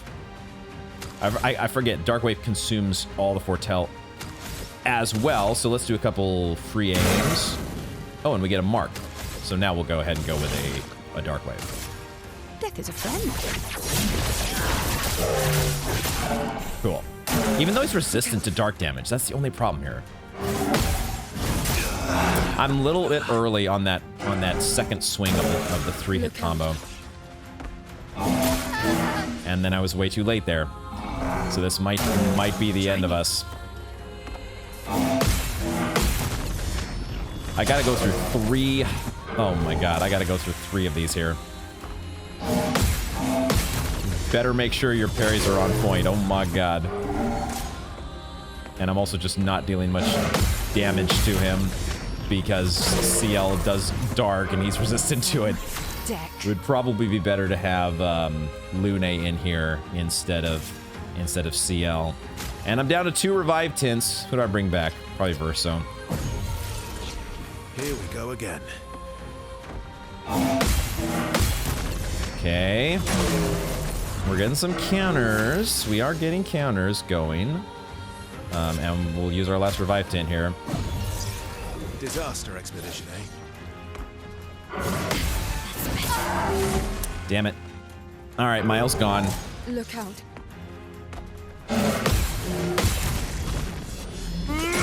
Mael is out of here. Even though we are getting counters, but this guy, CL's just not doing enough damage. So ultimately, I don't know if I should, this is maybe the part where I should just back out and say this guy is too fast for us. That would be one good reason to have CL in, is because she does have Rush. She could give the party Rush, and that would definitely help. But I'm just wondering if now is the time where we should cut our losses and say, let's not spend the entire bet. Let's not try to chip away at this guy indefinitely with parries and stuff.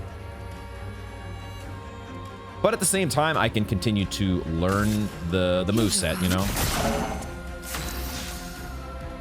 And as long as Verso's alive, Berserk Slash is pretty decent. So...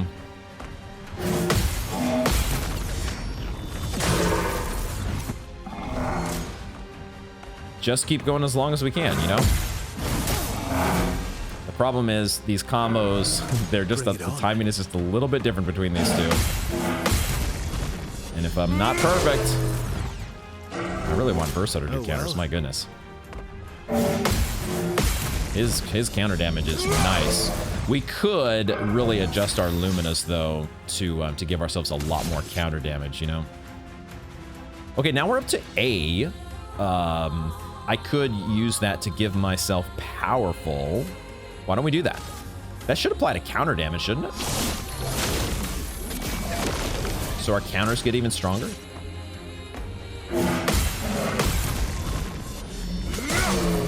At least I'd like to think so. Just try it. Nope. Okay, I guess we get to send in Lune, but I don't know how much she's going to...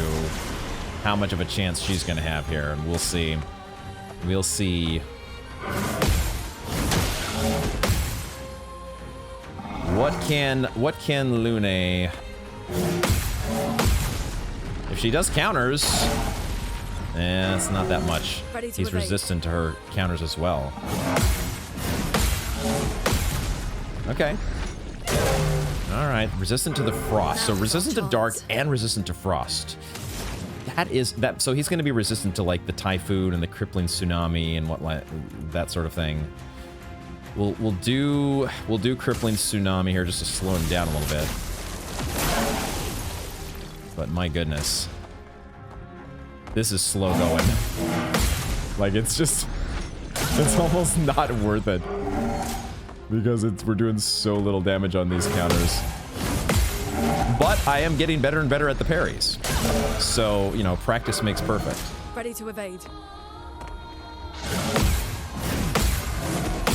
Practice makes perfect. So if we really respec here, if we respec and we give ourselves a whole bunch of, you know, counter damage, this would be a much easier fight.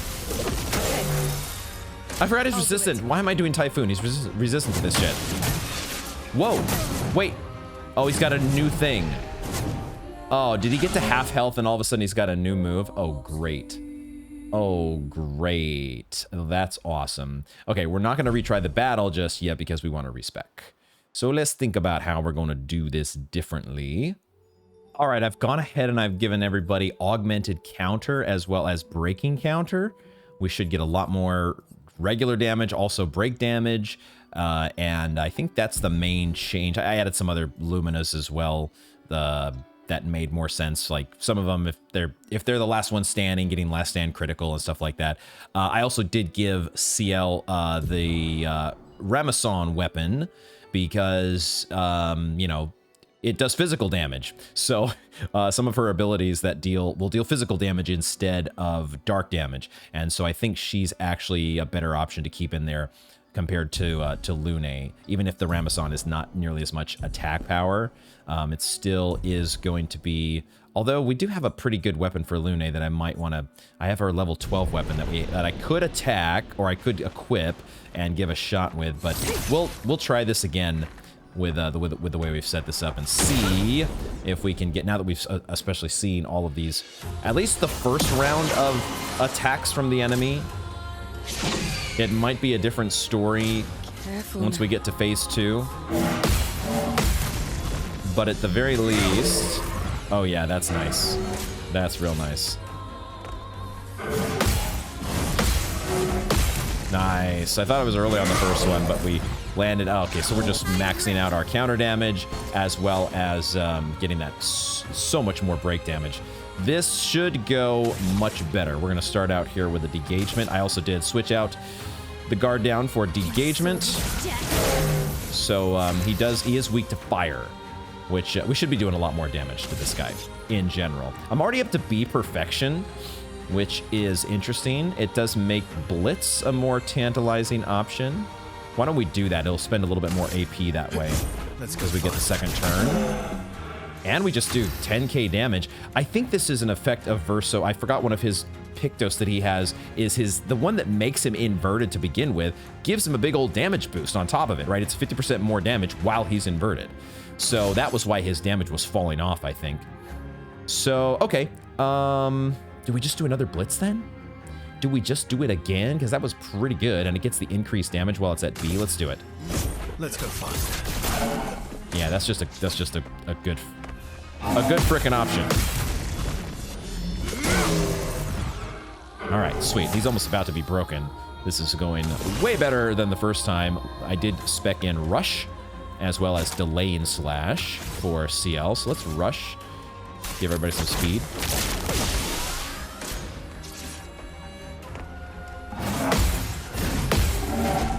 Nice.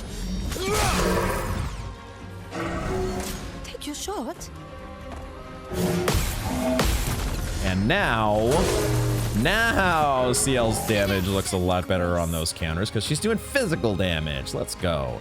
Okay, offensive stance for Mael means we do Spark. We just do the normal rotation for her, especially if fire is weak. A weak spot for this guy. Yeah, that's what we're trying to do here, maximum damage. Now that we're at A rank, now we get to do powerful, which is, you know, good. Good. I'm waiting.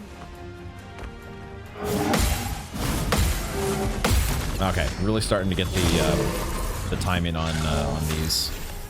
Starting to feel pretty good. Everybody still has Rush. So let's go ahead and apply. Now this is the thing, is now we don't have our weapon that applies 10 foretell no matter what, but that is still we have a reason, I think, to do focus foretell, to get the 5 foretell on there. Here's your card. And then, oh, the target's actually ready to break. I was not paying attention to that. Maybe should have gone for a break. Incoming.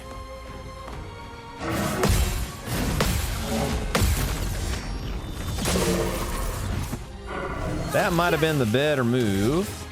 Now, oh, I can't afford to do a Fury, so I guess it's gonna have to be Verso that does the perfect break. That's okay. That's fine. Oh, the target's no longer burning either. So I can't do Swift Stride to get myself into Virtuose stance. How did the burn wear off so quickly? What? Huh? I guess I just do Degagement, then save myself some AP.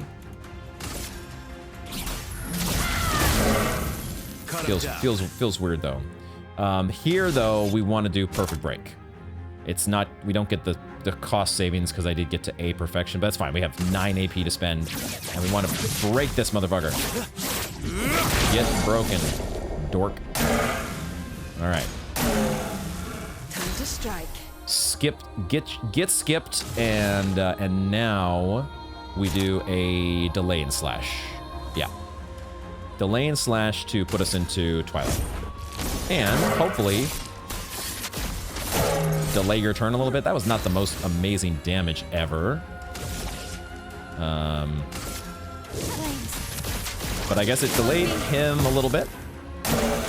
It's locked on you. The team does still have Powerful, which we should have for 5 turns. All right, and Verso now is at S rank. Do we do the Ascending Assault? It feels like Ascending Assault is actually the last thing I want to be doing. I'd much rather be doing a Berserk Slash here, I think. Even though we're not at C. It still just does a good chunk of damage. Okay, gives himself Powerful. Yip, yip, yip, yahoo. Because he already one-shots us anyways if he damages us. Watch out. Okay, we're still not at half health with this guy, so I think we're still waiting to see what his new fancy moves are gonna be when we get to that point. I think we do Focus Foretell here. Here's your card. Because we apply double the Foretell.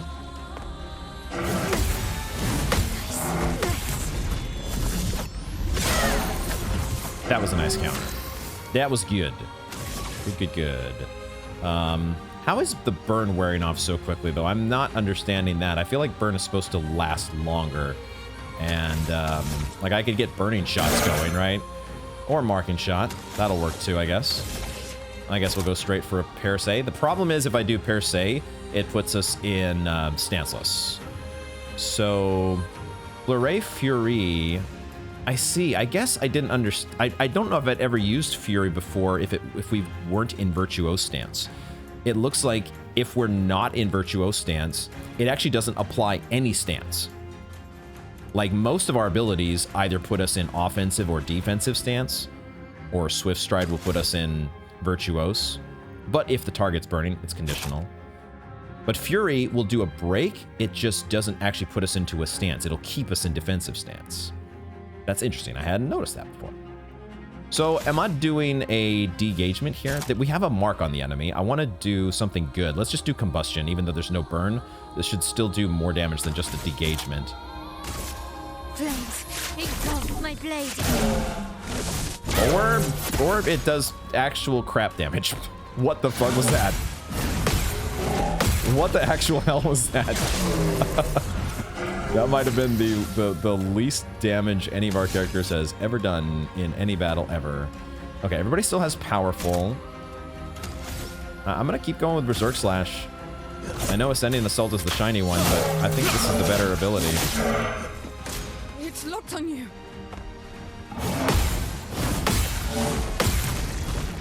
Okay. He's ready to be broken as well.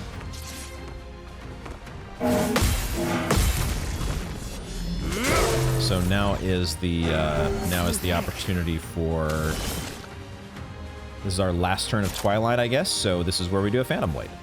Perfect. It is actually lined up perfectly. Even if it is resistant to dark.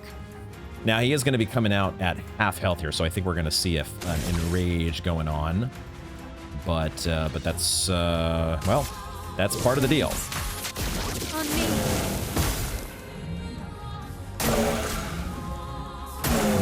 Let's try it.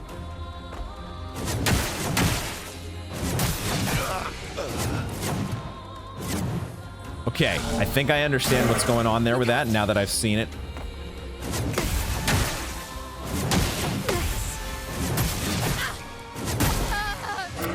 The problem is there are so many parts to this combo.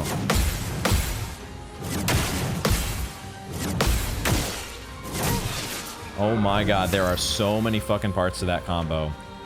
Wow. Wow. This is bad. This is bad.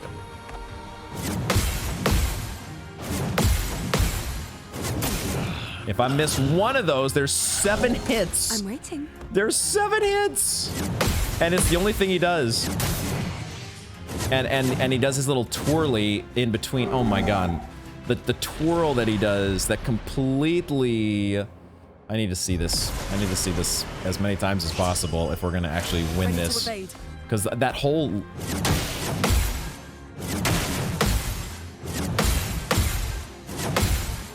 Okay. I'm ready. It's the only thing he does.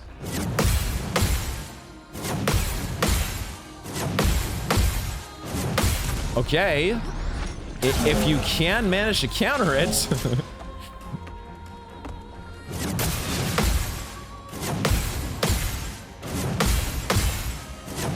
Okay. So much potential. What the fuck, man? What the fuck is going on here, dude? Yeah, Luna's not gonna be able to do this on her own. This is a losing. Do I not have marking shots with her at all? Oh my god, I wanted there to be at least a marking shot that I could get a little more out of my immolation, but yeah, this is not gonna... Oh, he gained shell! Oh my god. I'm ready.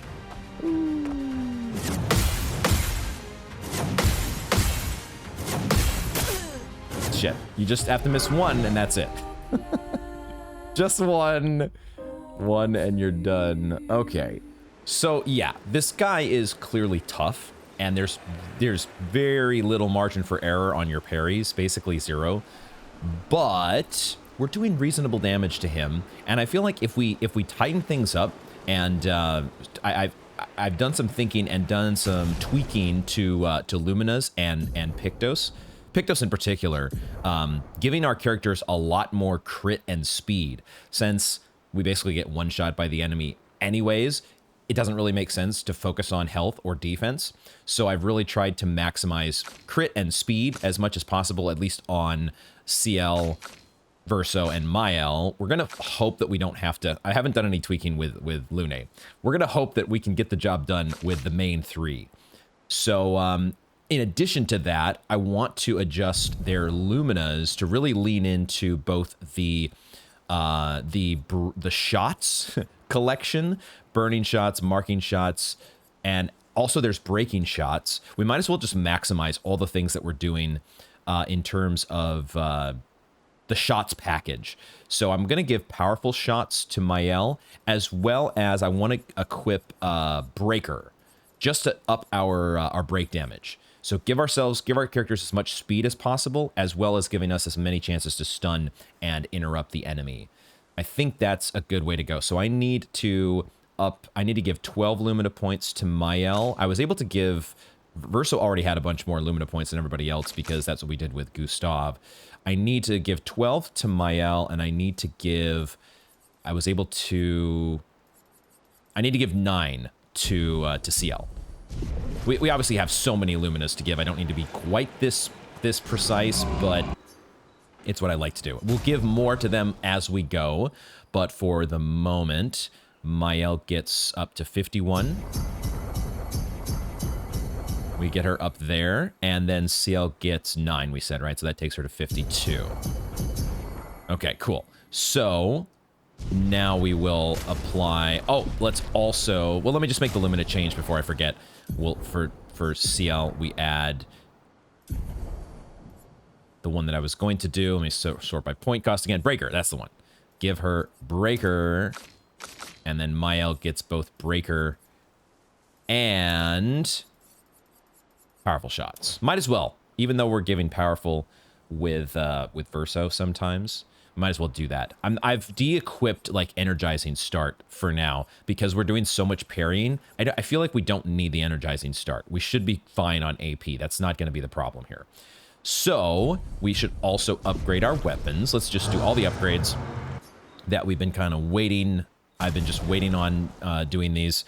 Let's go ahead and upgrade Ramazan. Might as well just go ahead and upgrade to that to a 9. And I only have the 4 Resplendent Catalysts, so I'm going to be a little bit hesitant. We're going to wait before we upgrade anything to a level 10, but we can upgrade Verso's weapon to a level 9. And I think Mael's is already at a 10, so then their weapons are up to snuff. The last thing to do, the next thing to do is, I think there are a couple skills that I want to add, in addition to upping their attributes. We can go ahead and give them... In the case of CL, we can give her a whole bunch more luck, I think. That will up both her speed and her crit rate. And that's the best scaling with the weapons that she has. So we'll do luck. And then Verso, I guess we do a bunch of agility. Really up his speed. And that's a little bit of an attack power boost. And then Mael also maybe luck. Although I think I wanted to do agility for her. I'm not totally sure. Because her crit rate is already pretty high. So I think I just want to get the additional speed benefit from agility. So let's do that for her. So that will be their attribute upgrades. And then for skills, we actually do have some skill points now for CL. And I think I want to grab this Spectral Sweep. This is another good one that would be, I think, helpful against this enemy because it uses the weapons element, which is physical, as well as the fact that the critical hits apply additional foretell, and now that the crit rate is going to be much higher. We also have critical burn for everybody. So let's do Spectral Sweep. And then where would we assign that? I think I wanted to assign it in place of... It's 7. It costs 7. We don't want to get rid of our break. I think we're going to get rid of the Dark Wave, right? For now, we swap out Dark Wave. Because that's dark damage. And the enemy is resistant to that. So, for Verso, did I want to add... Oh, I was looking at this follow-up. That's what I saw. I have not been impressed by Ascending Assault, but if we're doing the whole shots package for everybody, where they're using their AP to generate burn and mark and these things with free aim, then follow-up sounds like a pretty good way to go. Do a whole bunch of free aim shots, especially if we're really good on AP because we're parrying all the time. We're going to have AP to spend, so spend it all on free aims and then do a follow-up when we're on S rank for real cheap. Let's try that one, and we'll place it. We'll put it here in place of Ascending Assault. And, yeah, that's what we'll do. And then I think we stand pat for Mael. I don't want to grab either Mezzoforte or Egide. We'll wait on her. So those would be our changes. And that does it all. So, let's get back at it and give it another shot. It's locked on you.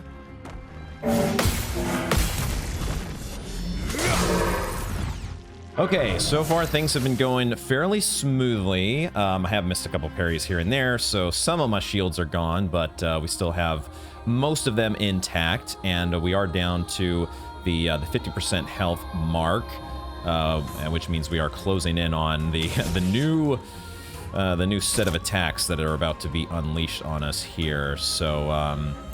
So yeah, we're getting close to that point. Let's do some shots here to try to get a mark.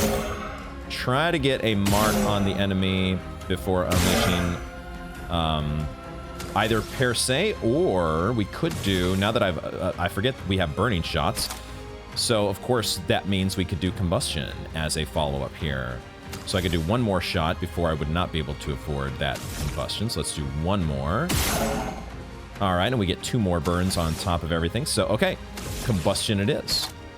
Let's do it. Boom.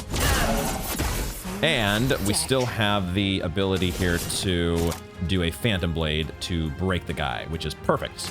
Right on time. Excellent.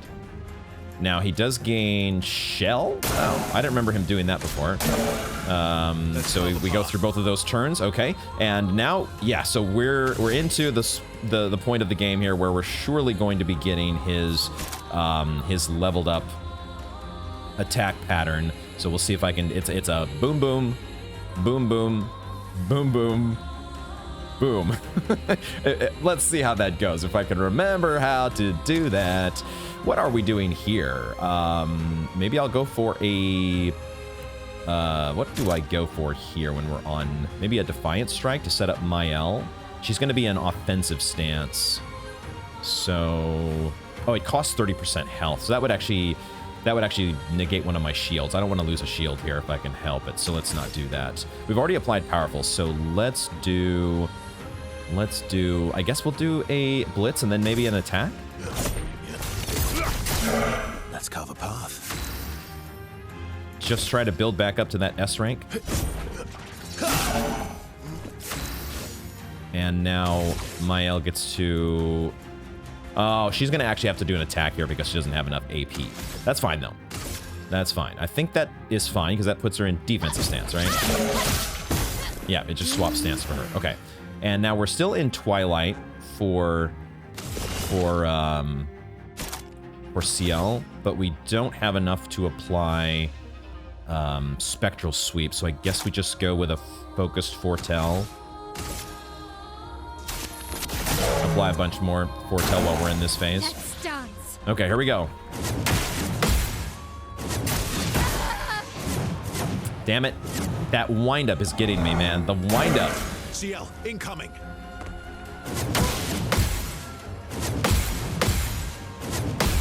There we go. There we go. Okay, okay, that was encouraging.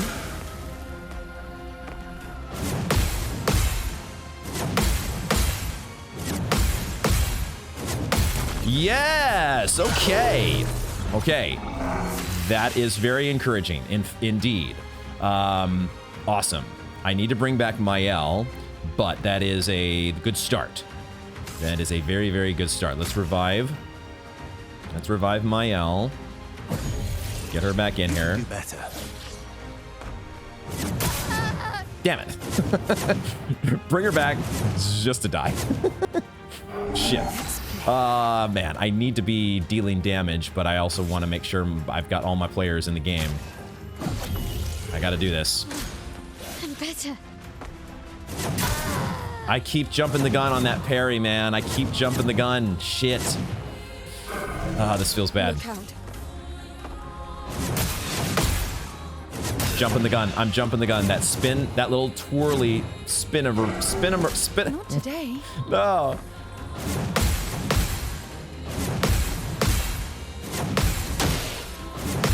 Shit, I didn't get that.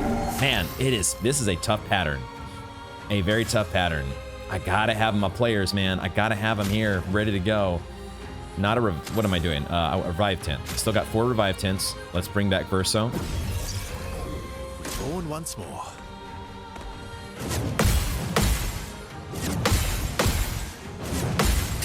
Shit.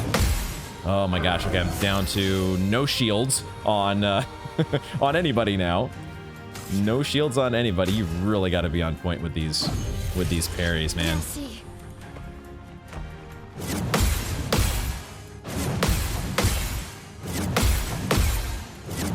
Okay, okay. All right. Oh, man. This is going to be stressful. This is going to be stressful. We can do this, but it's going to be tough. At least we have so much more speed than we did before. Damn it. We have so much more speed, so he's not getting nearly as many shots at us, but it's still Damn it. Fuck. If you just... there's so little margin for error. And then I was late. Just like that, man. Just like that, it could go off the rails. Oh.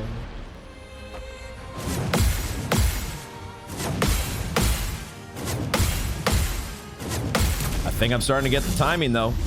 I'm starting to see the timing here. Holy shit. Okay, we'll save. We have plenty of AP for Verso, so he can go ahead and do... Well, I mean, I kind of maybe just... We could just use Phantom Blade to break here. It's not going to do hardly any damage, but just giving the break might be how we do this. Man, Rush doesn't last very long, does it? The Rush is already worn off of everybody that I gave it to. So maybe I shouldn't even worry about it. I think we do the Phantom Blade because I'd rather have Verso doing his new ability.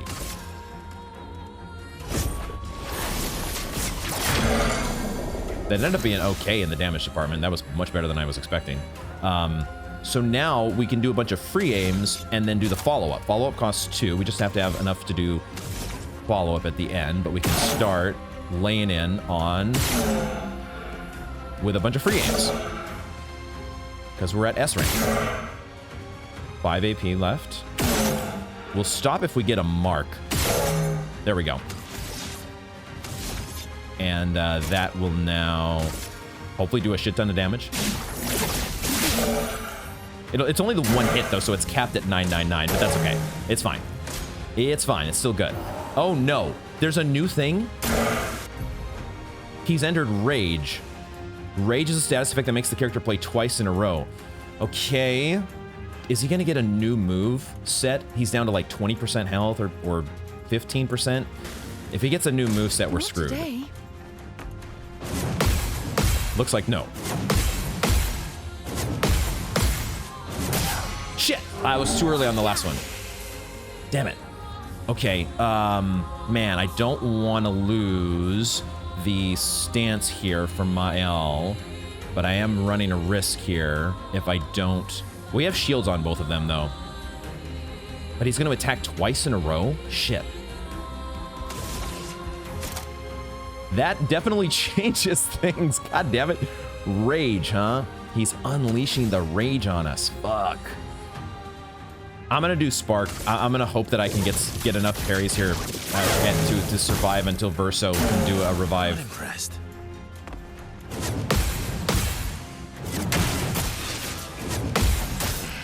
Shit. Fuck me, dude. No, man. This is terrible.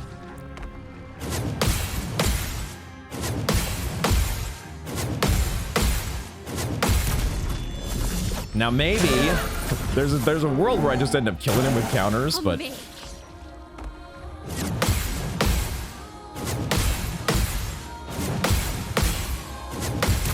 just gotta stay relaxed. Stay focused and stay relaxed.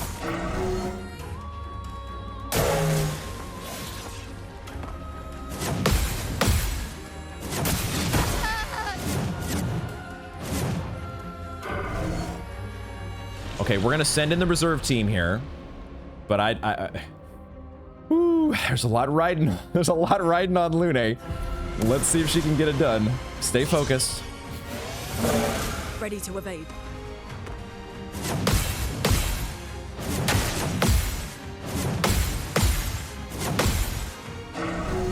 I really need to get counters.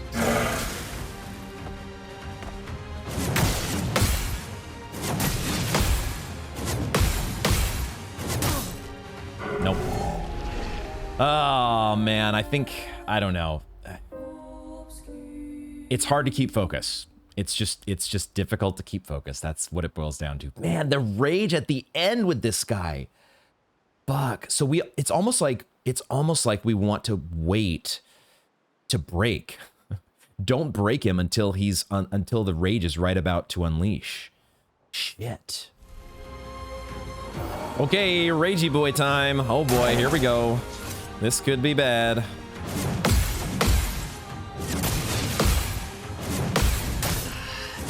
Because my timing is still not fully there, man. Oh, this sucks.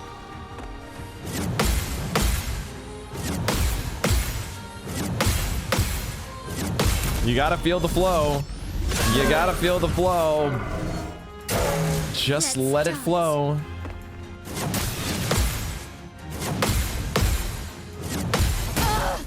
Damn it! Fuck.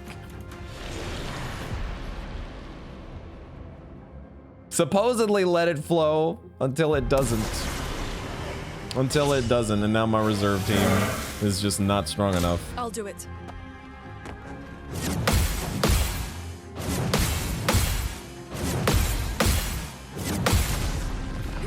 Not strong enough.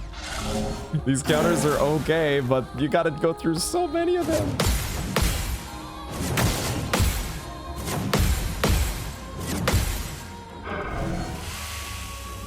Ready to evade.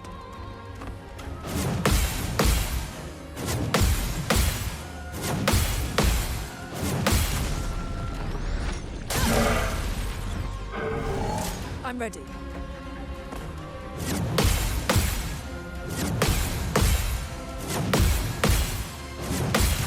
Okay. The problem is I don't think I have the ability to break with Lune.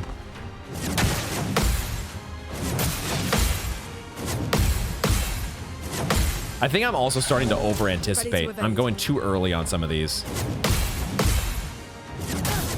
Yep, just going too early. Like, I'm getting in the flow, but then that flow, I start to anticipate it, and I'm just going early. Ah, fuck.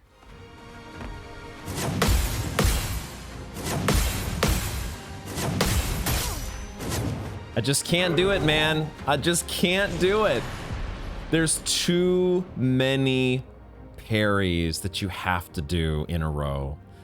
And maybe by this point in the battle, maybe I should switch to dodges? Because we're not bound at that point? Question mark? Ready to evade.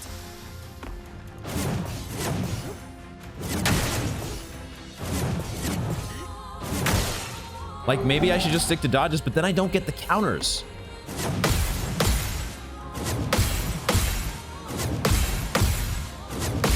And if I don't counter the guy, I'm not doing as much damage as I should be. Oh, no. I'm ready. Oh, God damn it. I'm healing the guy because I switched weapons for Lune. I switched weapons to give her a more attack power oriented, a higher attack power weapon, the level 12 weapon, except it's earth affinity. And so he absorbs it. Fuck me.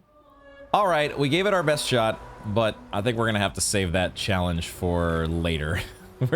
You've just gotta be so perfect. You gotta be so perfect on your parries. And it looked like we were making progress for a couple attempts. But then we started running into that enrage at the end, and it's just, that is just too many parries in a row that you have to go through. It's just too much to ask right now, so we'll come back when we're a little bit stronger.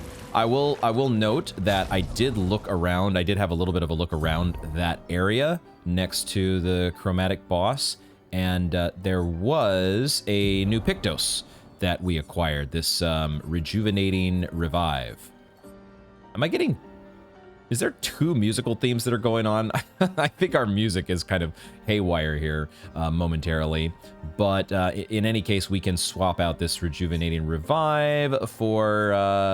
we'll do the first offensive here, I guess. Swap that in so at least somebody has that and it's getting leveled.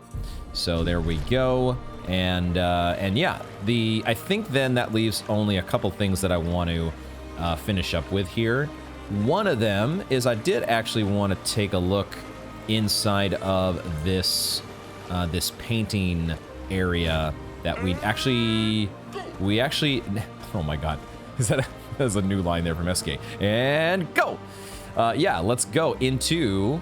I don't think we actually went inside the painting workshop. It said danger, and I kind of just turned in the other direction. And, okay, it does look similar to the other painting place that we went inside. And so I was kind of curious to check it out here and see what is exactly you know, so dangerous about this? Other than... Wait, can we re-aim this? No. What is this? It's like the end of a fuse or something. It feels like something we should be able to shoot, though. What's going on there?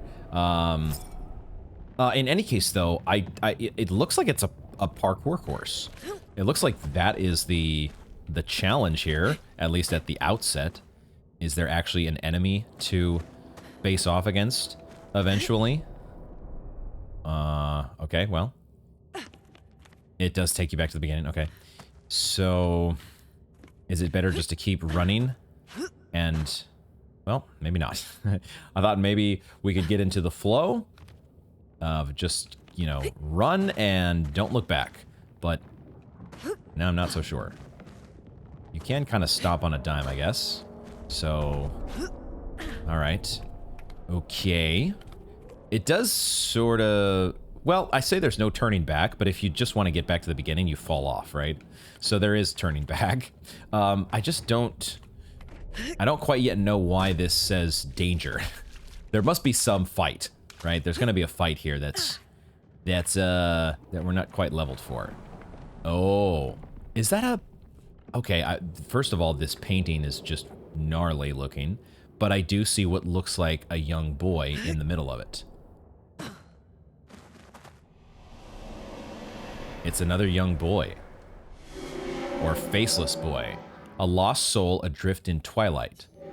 Her paintbrush wielded darkness, and from it the monster emerged. She wove her spite into the canvas, birthing a horror to plague my nights. Your hand holds the power to unweave the terror she wove. You can dissolve the nightmare. Will you help me? Ah, I see. Let me ask for some clarification first. What do you mean? Her beasts to tilt the balance. Her beasts to tilt the balance. Ever in her favor, ever controlling. Will you help me? I suppose this starts a fight if we say we will. Let's try it, but if it is a fight, then we're probably going to get our butts whooped. Remember, light and dark dance together. Oh, light of the beast. A lamp that can be used to awaken the beast. But light must be led. So we're not immediately jumping into a boss fight. Farewell, he says. And I'm assuming that will not change if we talk with somebody else. Talk to him using somebody else.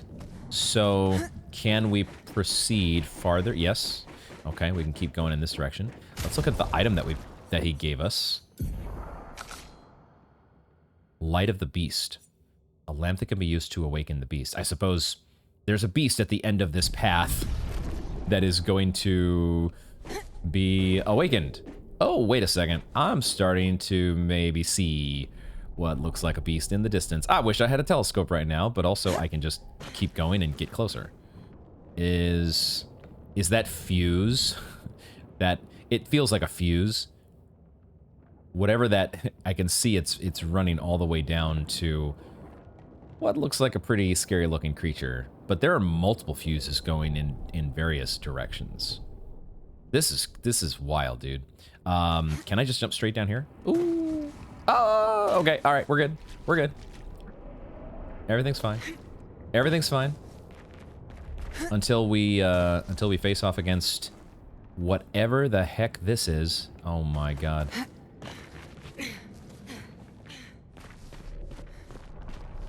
Holy shit, dude. Have we actually...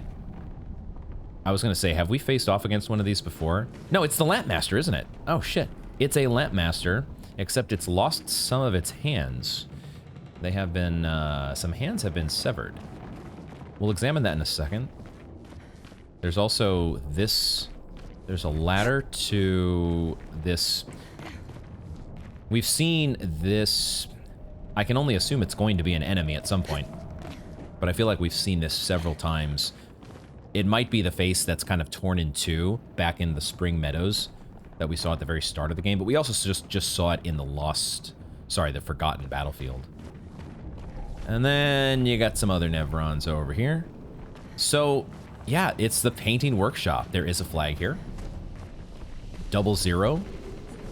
Expedition 0. Is that what I'm reading? Why does it have 2 zeros though?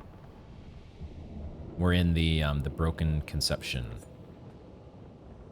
Wild. And then over here, we didn't examine the thing. I suppose this is the exit. It looks like there could be 2 different ways to go though. There's like an exit here, question mark, and then some other wild nonsense going on in that direction. I guess we better examine this. I thought this was going to be the fight, which is why I didn't examine it, because I thought this would prompt the fight. It is a statue of a beast. Do you want to use Light of the Beast?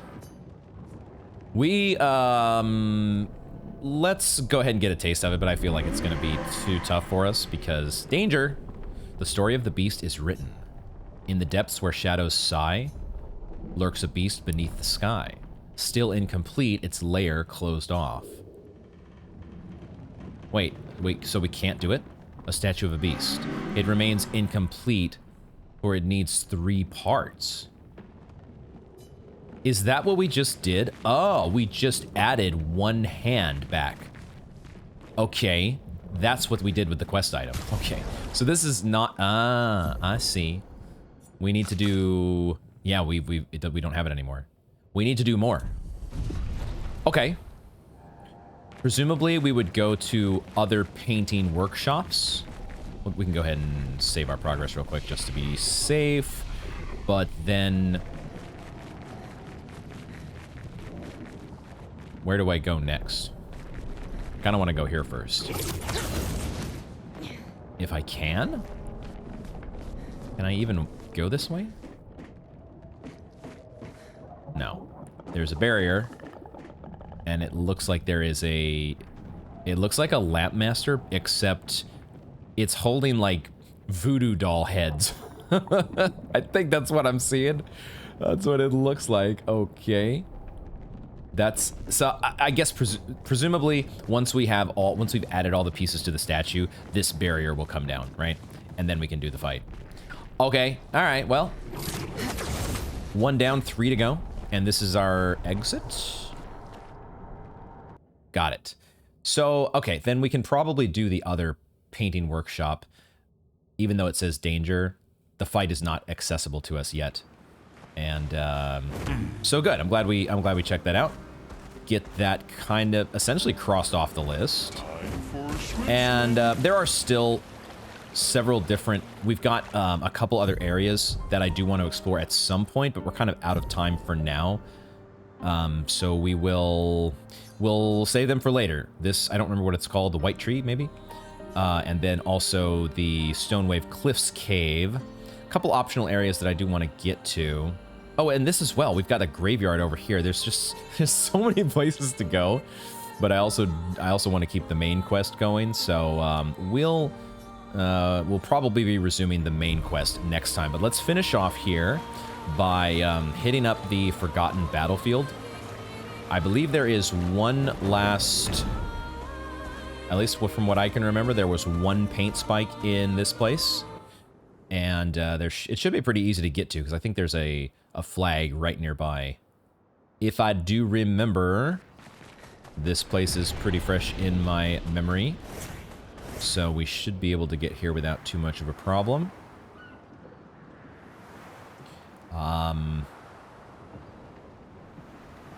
This game is great. I have to say, though, it has been so much fun being able to go back and systematically check each area again and kind of thoroughly put a check mark next to it. We missed some stuff. There was stuff that we just flat out missed, even if it wasn't guarded by a paint spike. But we also had the paint spikes that we were able to clean up as well, so this has been so much fun. I love that feeling of being able... Like, that's one of the things that makes me anxious when I'm playing a game like this, is that it feels... If I'm making too much progress and it feels like there's so many unfinished... Or there is so much unfinished business behind us, I start to get a little like, man, we need to clean up all these areas, these loose threads that we've left behind.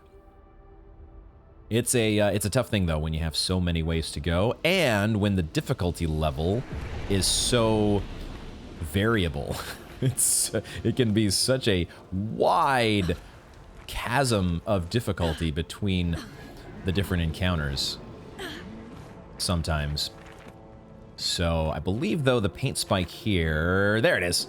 There it is. I guess we'll have to take out the troubadour real quick, just so you're not harassing us. But that shouldn't take very long because there's only one of you, and we strong. We are strong. I just don't have quite enough to do. I'm gonna be I have not rearranged. Oh, okay. Harvest still did its job. I have not rearranged my Pictos and Luminas after the last chromatic fight, so we'll have to. It was just the one item here. Oh, but there might be more. There might be more. Oh, lovely. Polished Chroma Catalyst is okay. I'm hoping to get the Resplendent variety. Hoping to get more of those, because we need to get our weapons up past and beyond level 9. We must have it.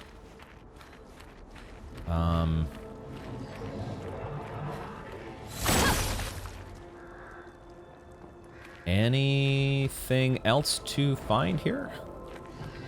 Is that really it? It was just the one? Was it really just that one stinking Resplendent Catalyst?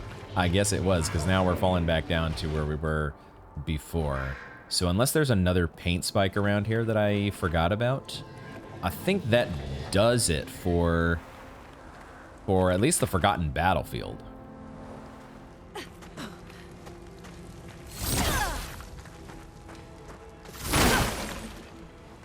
Oh! There is an item over here. What the what? I could not see that at all. I just decided to destroy these boxes just because I was given another thorough check around the area just to be sure that we hadn't missed anything else in the Forgotten Battlefield. Good stuff. There's actually an energy tint shard here. What the hell? I could not. Normally you can kind of see an item when it's like, you know, you got to destroy some boxes for it. That one I completely did not see. Oh my god. Okay, well, good thing I did decide to come back through here. I actually had kind of forgotten about the other thing that we wanted to do in the Forgotten Battlefield, and I remembered last minute that we had been talking about talking to the forgotten fading lady over here. That we had talked to her. I don't know who we talked to her last time with. You may leave. I have no interest in speaking with you. Maybe, I don't know if it was Lune or not, but we're gonna try this. Try talking with some. There is different dialogue with Mael. Wow. I mean, I'm not the biggest fan of this because it's just because the game has done nothing so far. If I had not gotten this nudge, I just wouldn't have registered that you can get different dialogue simply by changing the person who's walking around. Because I tried it, like it was the first thing I tried in the game back before the Gommage. I tried talking with Gustav instead of Sophie, and we didn't get any new dialogue there. And then we've done it a few times since then. And yeah, I feel like they should have done a little bit something in Lumiere to indicate that you could, or even just give you a tutorial message maybe, to show you that it's more than just cosmetic. That in some certain cases, you can get a different interaction based on who's doing the talking, quote unquote. Because so far, no other interaction has been like this. Okay, Fading Woman. You're awake. Surprising. Have you sufficiently recovered? Talking to Mael, have you sufficiently recovered from what? If so, then you can help. There's much left to do. Who are you? Help with what? Exactly what I'm thinking. I guess not. Pity. I'd hoped to return to more important matters. But instead, I must occupy my time with this. And yeah, which one do we want to ask here? I don't know if we'll get the chance to do both. Probably not. Important matters or occupies your time? I'm deliberating on this one maybe a little more than I would normally because it feels like a more important interaction because it's specifically Mael that this lady wanted to talk to. I mean, let's ask her what important matters she might be talking about. Vengeance. I will settle this conflict once and for all. I really don't have time for this. It's probably for the best that you don't get involved after what happened before. What? Go and play with your friends. Fading woman after what happened before. Could this be... I wonder, one of the things when we did this, when I did the special cinematics review video, we looked back at a couple of the scenes that involved Verso, and in one scene where he is standing over a dead body, this other woman approaches. I'm wondering if this is that other woman, because she has the same length, the really long hair. That's about the only clue I have to go on, because we can't see her face or anything like that. But the fact that I had speculated that maybe the reason that Mael is having these nightmares is because she was somehow involved with Verso and Expedition Zero. I don't know how that would be exactly, if it's like a time loophole or something, or how she would have made it to Lumiere while everybody else is still over here on, near or in the vicinity of the Paintress, the continent. So it's just a wild theory that I had thrown out. But the fact that they're reacting, she's talking to Mael as if she knows her, is what it feels like. I want to know more. Go and play with your friends. I'll handle this. The woman has gone silent. I had a feeling that's where... This is what happened with the young boy in the Ancient Sanctuary. He's now gone silent. And no matter who we are, that we're going to get the same interaction. The other thing that we are, I think, privy to, based on reviewing the cutscenes, it sure looks like Verso is the one who he's the one who brought Mael away from the beach and took her. It sure looks like it to me. We can only see him from a distance, but it feels like that silvery, streaky hair that we see in the background as Gustav is looking from his perspective.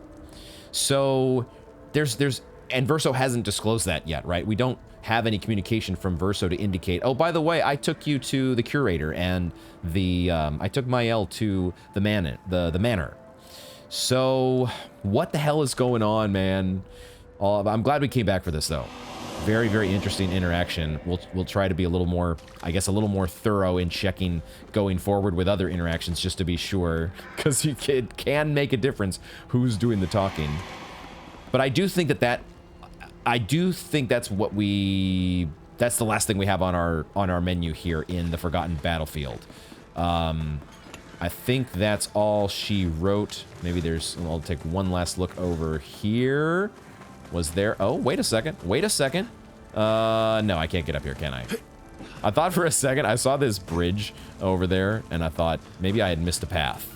But I don't think so. I don't think I can make it up in this direction. So I think that wraps it up for the Forgotten Battlefield. And the only thing that I have left on my list for today is to check over beyond the Forgotten Battlefield out in the continent for any remaining paint spikes. Let's give that a look. I remember there being at least one paint spike out here somewhere. Where was that bugger? Was this it? No, this is just an enemy. This doesn't count. Or does it? Does our paint spike destruction ability resonate beyond just the paint spikes? Does it? I know it was around here somewhere. Unless we already opened it. I might have already did that.